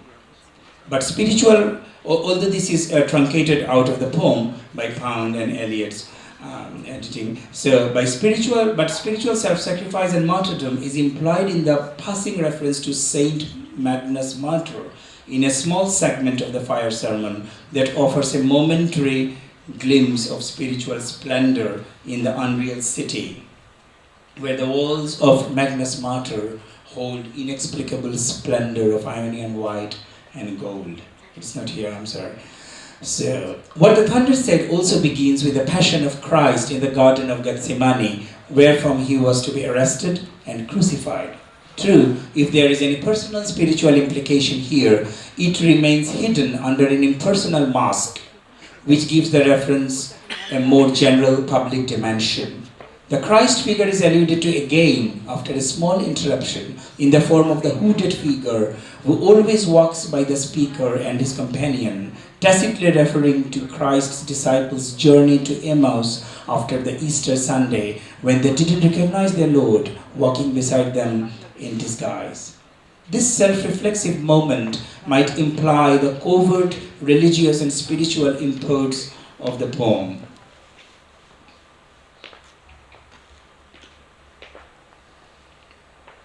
However, despite these traces, for the inhabitants of the wasteland as well as for its readers, faith or prospective salvation might remain tentative or contingent upon the individual's personal circumstances, rather than a confirmed goal to be achieved by all. One remembers that in the first part, the modern-day clairvoyant cannot find the hanged man, and the blank card, which she is forbidden to see, keeps the possibility of salvation an open condition. It is the mask of impersonality that helps Eliot achieve such a pluralistic effect. In other words, by refusing to express his impersonal stances too clearly, he makes the poem reflect the personal experience of each one of its readers. After giving these fragmentary hints of some ways out of the spiritual cage, with the chances of freedom or salvation in both religious and secular senses remaining provisional, the poem ends in a hermeneutically ambiguous way, suggesting that the individual reader has to find his or her own meaning. The whole masking process of the personal spiritual anxiety or quest of the poet culminates in the one sound Da, uttered by Prajapati Brahma, the Hindu god of creation, which was interpreted in 3 different ways by gods, men, and demons. Although this final subsection has its own spiritual message, which is beyond the scope of this paper, I think this is also another self-reflexive element in the poem, suggesting in an impersonal fashion that the meaning of the poem depends on the interpretation of each one of its readers. To Conrad Aiken, Eliot writes in 1914, that it's interesting to cut yourself to pieces once in a while and wait to see if the fragments will sprout, end of quote. This is what he has done in this poem to depersonalize his intimate personal experiences, cutting them into pieces and presenting them through the voice and personality of a plethora of poetic persona or masks. Thank you very much.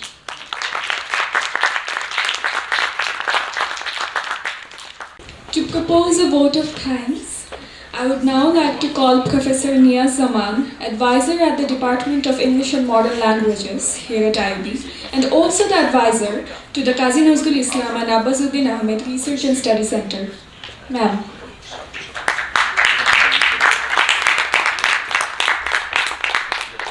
Good afternoon. Namaskar. It is afternoon. We are running 1 hour late. I do have a little written speech, not a little, but I'm not going to read it. because I know that, I knew that it would not finish in 2 hours, but I didn't say it to anyone. Not possible.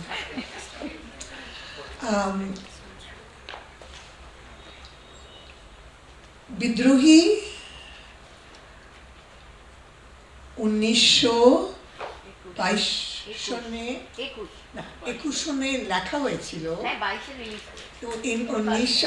যেটা খিলখিল কাজী বলেছিল 1921 সালে December মাসে মাঝরাতে উঠে উনি কবিতাটা লিখেছিলেন, পাগলের মতন লিখেছিলেন। তারপরে লোকদেরকে শুনিয়েওছিলেন। আর ওনার অনেক দুঃখ ছিল যে মুজাফফর আহমদ কিছু বলেন নাই, ওনার অনেক দুঃখ ছিল। আর কিন্তু পরে যারা শুনেছে ওরা বুঝতে পারলো যে এটা কত মূল্যবান একটা কবিতা, আর লুপে নিয়েছিল।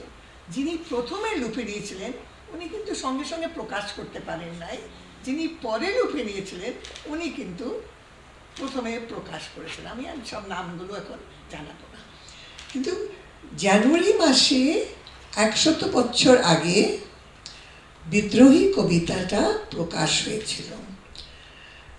ওয়েস্টল্যান্ড একই সালে নভেম্বর মাসে বই আকারে প্রকাশ হয়েছিল। সারা বছর চলে গেল আর আমার মনটা খুব খারাপ ছিল যে আমরা আইবি তরফ থেকে বিদ্রোহী উপরে কোনো ইভেন্ট করতে পারি নাই।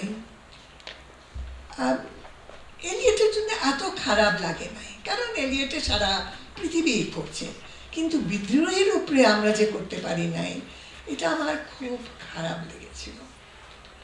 তারপরে হঠাৎ করে আমাকে প্রফেসর হাসানুজ্জামান বললেন যে ভাইস চ্যান্সেলর সাহেব আমাদেরকে একটা ডেট দিয়েছিলেন। আমার মন আরো খারাপ হয়ে গেল। কেন? কারণ এখন কোনো ছাত্র ছাত্রী নাই ইউনিভার্সিটিতে, টিচাররাও চলে গেছে বা বাসায় বসে তারা খাতা দেখছে কে আসবে। আমি ভাবলাম এই অডিটোরিয়ামটা, এটা অডিটোরিয়াম না, এটা আসলে গ্যালারি, এই গ্যালারিটা একদম ফাঁকা থাকবে। কিন্তু আমার এত আনন্দ লাগছে যে না, এখানে শুধু আইইউবির ছাত্র ছাত্রীরা আসে নাই, শুধু আইইউবির টিচাররা আসে নাই, শুধু আইইউবির ম্যানেজমেন্টটা আসে নাই, আমরা অফিস থেকে লোকদেরকে ধরে ধরে আনি নাই। এখানে আমি কয়েকজনকে দেখছি যারা স্বেচ্ছায় এখানে এসেছে। আমি একটু আগে থিওকে দেখলাম, বোধহয় বেশ থিওকে দেখলাম। থিওকে আমি দাওয়াত করি নাই, সে চলে এসছে, আমি খুব খুশি হলাম। I'm not giving the regular vote of thanks because I cannot give the regular vote of thanks. A vote of thanks is a very formal thing. But I wanted to express my disappointment initially, but then my joy. কারণ পরে আমি ভাবলাম কি না, December এই মাসটা কিন্তু উপযোগী মাস। কেন? কারণ নজরুল ছাড়া বাংলাদেশ হতো না। একটু আগে যখন প্রফেসর আহসানুজ্জামান কথা বলছিলেন, উনি একটা কথা বললেন যে জয় বাংলা বোধহয় প্রথমে, sorry, I am so sorry, I apologise, and thank you so much Vice Chancellor Professor Tanweer Hasan for not giving the regular Vice Chancellor speech telling us about how wonderful IUB is. Thank you so much for going back to your teenagers,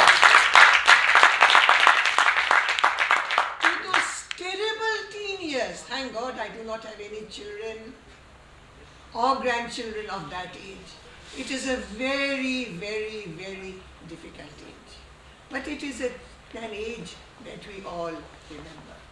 Thank you so much for telling us that Joy Bangla ta prothome. Sorry, I'm so sorry, I apologize. That Joy Bangla প্রথমে কাজী নজরুল ইসলাম উচ্চারণ করেছিলেন, আর শেখ মুজিবুর রহমান, তখন তো উনি বঙ্গবন্ধু ছিলেন না, উনি এটা শুনেছিলেন, আর এটা আমাদের স্লোগান হয়ে গেল। এটা what is it in Bangla, রণহুঙ্কার, যেটা আমাদের ভাইস চ্যান্সেলর সাহেব বললেন। So anyway, let me go back. So in a way, as I said, I am very grateful that আমরা আমাদের জয়ের মাসে এই অনুষ্ঠানটা করতে পেরেছি, আব্বাসুদ্দিন আর কাজী নজরুল ইসলাম দুজনকে নিয়ে। 51 বছর হয়ে গেছে বাংলাদেশের। 10 বছর আগে আমাদেরকে তৌহিদ সামাদ জানিয়েছেন 11 বছর আগে এই সেন্টারের কিন্তু চিন্তা হয়েছিল, যখন উনি চেয়ারম্যান ছিলেন এটা চিন্তা হয়েছিল, আর এটা রেজলিউশন পাস করা হয়েছিল। আর 10 বছর আগে এই সেন্টারটা Kazi Nazrul Islam and Abbasuddin Ahmed research and study সেন্টারের উদ্বোধন হয়। তো আমরা আজকে এটার 10 বছর পূর্তিও পালন করছি।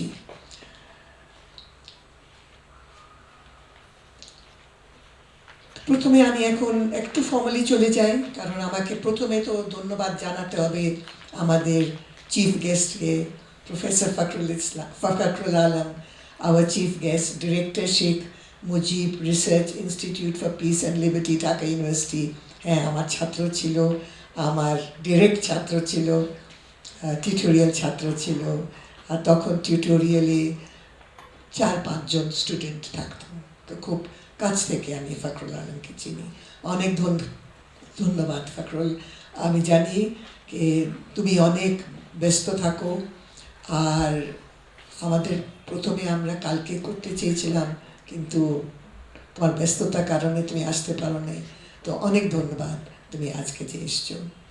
খিলখিল কাজী, আমি জানি তুমিও অনেক ব্যস্ত থাকো, অনেক ধন্যবাদ তোমাকে। সাধারণত আমি তোমার বাসায় গিয়ে তোমাকে দাওয়াত করি, এবার আমি পারি নাই, জাস্ট ফোনে তোমার সঙ্গে আলাপ হয়েছে, তাও তুমি এসছো আর আমাদেরকে তোমার দাদুর সম্বন্ধে জানিয়েছো খুব সুন্দরভাবে। আর যদিও আমরা নাশিদ কামালকে স্পেশাল গেস্ট রাখি নাই, রাখা উচিত ছিল, আমরা যদি আগে ঠিক মতো চিন্তা করতাম, সময় থাকতো, কিন্তু তুমি এসে আমাদেরকে তোমার দাদার সম্বন্ধে কথা বলেছো, ওনার আর নজরুলের সম্পর্ক যেটা ছিল খুব সুন্দরভাবে আমাদেরকে বললে কীভাবে উনি নজরুলকে ইসলামী গান করতে উদ্বুদ্ধ করলেন। আমি এখন প্রফেসর তানভীর হাসান ভিসি আইইউবিকে ধন্যবাদ জানাবো, কারণ আমি তো যখন উনি এসেছিলেন আমি খুব হতাশায় ভুগছিলাম, কারণ আমার মনে হলো উনি বলেছিলেন পাত্তা দেননি, আসলে সত্যি কথা বলতে গিয়ে, কিন্তু উনি কথাটা বোধহয় মনে রেখেছিলেন। আর উনি আজকের অনুষ্ঠানের জন্যে আহসানুজ্জামানকে আগ্রহী করলেন, আর আহসানুজ্জামান আর জানালেন উনি থাকবেন আর আসবেন আর কথা বললেন। এই জন্য আপনাকে আমি বিশেষ করে ধন্যবাদ দিব, especially for recalling your close ties to literature. You are not a literature student, but you have these very close ties to literature. Thank you, Professor Ahsanuzzaman, Director of the Center. আমি একটু উল্টাপাল্টা কাজ করবো, sorry, ইচ্ছা করে করছি, আমার লেখা আছে এখানে, উল্টাপাল্টা কাজ করছি। অনেক ধন্যবাদ তোমাকে জানাই, কারণ আমি জানি কি তুমি অনেক ব্যস্ততার মধ্যে এই অনুষ্ঠানটা তৈরি করেছো। আর আমাদের ভিসি সাহেব একটা কথা বলেছিলেন কি উনি বয়স্ক স্কলার চান না, যারা আজকে বক্তৃতা দিবে, যারা কথা বলবে, তারা সব তরুণ হবে। আহসানুজ্জামান, আমি মাথা ঠুকছিলাম, তরুণ কোথায় পাবো, তরুণ কি গাছে ফলে? কিন্তু thanks to you, because of your insistence, we did get 4 young people from 3 different universities.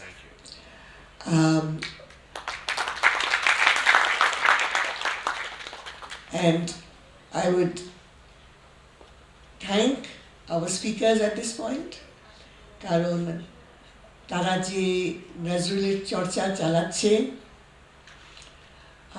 এটা খুবই দরকারি, কারণ অনেক সময় আমরা জানি হ্যাঁ আছে কাজী নজরুল আছে বিদ্রোহী আছে, কিন্তু ভিতরে কেউ যেতে চায় না, হয়তো আমরা একটু অলস এই জন্যে। সো অনেক ধন্যবাদ টু শামীম, তরুণ, ভীষণ তরুণ, দেখে মনে হয় তরুণ, ফ্রম জাহাঙ্গীরনগর ইউনিভার্সিটি, কল্পনা, সেও তরুণ, ফ্রম জাতীয় কবি কাজী নজরুল ইসলাম ইউনিভার্সিটি। নামটা একটু ছোট করলে ভালো হতো, নামটা একটু বেশি লম্বা হয়ে গেছে। থ্যাংক ইউ কল্পনা, তুমি এসছো এত দূর থেকে। আর ঢাকা ইউনিভার্সিটি থেকে আমরা 2 জন পেয়েছি, ডক্টর অসীম আর সঞ্জিদা হোসেন। আমি জানি না আমি জেন্ডার ব্যালেন্সের কথা চিন্তা করেছিলাম কি না, আমি জানি না আমি করেছিলাম কি না, কিন্তু জেন্ডার ব্যালেন্সটা হয়ে গেছে। So I pat myself on the back for that. I would like to thank Carl Bloom. Thank you so much. I have no idea about the Midwestern accent, but it was a wonderful accent, an accent I could understand. There are some Americans whose accent I do not understand, but I think that everyone understood you. Taposh Sarkar, Mr. Taposh Sarkar is our controller of examinations, but he's also a student of literature bolbo. আর আমি জানি না কয়বার professor Ahsanuzzaman ওনাকে অনুরোধ করলেন, হয়তো কয়েকবার করতে হয়েছিল, কারণ এটা ওনার কাজ না, উনি তো পরীক্ষাগুলোর দায়িত্বতে আছেন, কিন্তু আমার মনে হয় আপনি সত্যি চমৎকারভাবে বিদ্রোহী উপস্থাপন করলেন, খুবই সুন্দরভাবে। অনেক ধন্যবাদ। I would also like to thank someone who's left, Professor Haider Khan. He was here, he left. I told him up to 1 o'clock. He's a busy man, and I apologize that I could not make him a part of the event, but I did not know that he was coming until we had already planned the event. Dr. Kudrat Khuda, thank you so much. আপনি এখানে এসেছেন, অনেক অনেক ধন্যবাদ। আমি faculty, IUB's faculty, management, students, volunteers, especially Neha, খুব সুন্দরভাবে MC করলো। জিনিসগুলো চেঞ্জ হয়, আর চেঞ্জ হলে কিন্তু ভালো, খারাপ না। And I'm glad that you took it in your stride. I would also like to thank the PR department at IUB for the work that they did. কার্ডটা সাধারণত আমরাই করি, এবার কিন্তু আহসানুজ্জামান ওদেরকে দিয়ে বোধহয় করিয়েছিলেন, তাই না?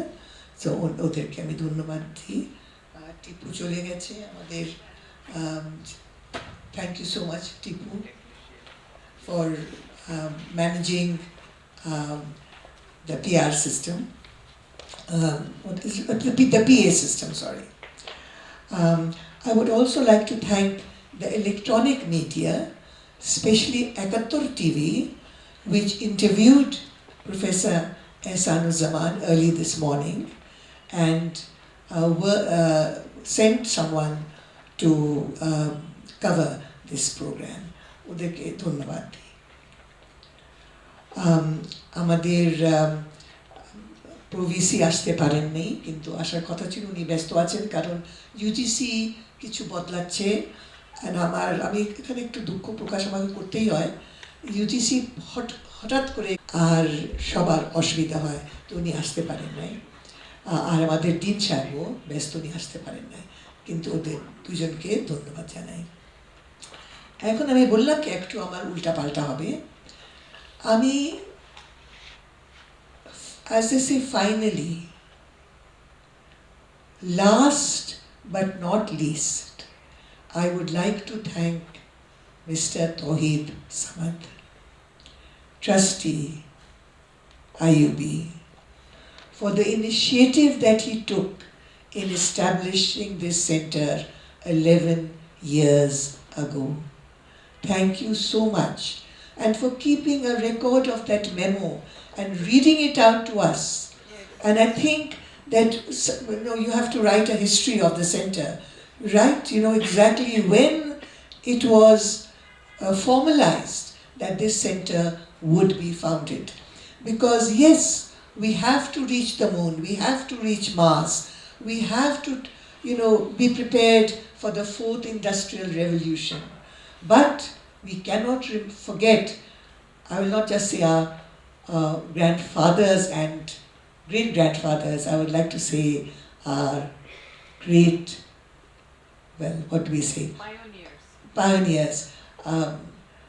I'd like to, again, gender balance problem, our grandparents, our great-grandparents, male and female, because very often we see that the female half has also,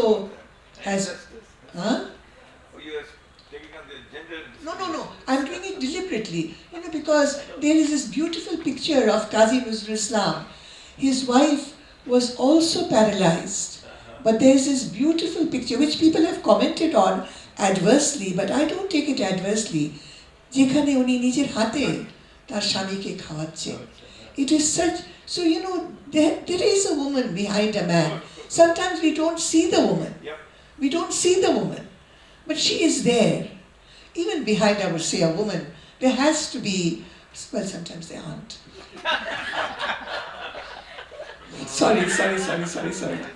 Anyway, so again, formally, Towhid Zaman, I thank you so much for, formally for realizing the importance of a center like this and taking steps to ensure that it is established. আর সব থেকে শেষে আমি মুস্তফা জামান আব্বাসিকে ধন্যবাদ জানাবো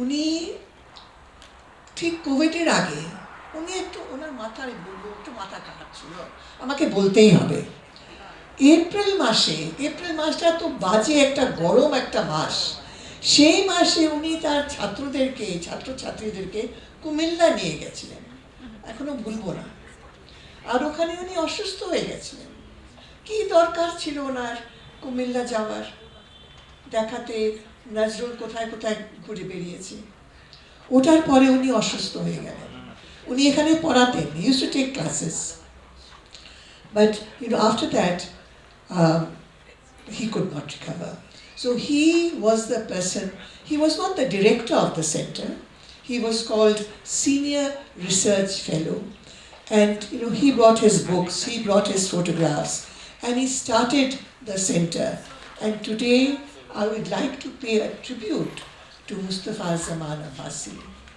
the worthy son of Abbasuddin Ahmed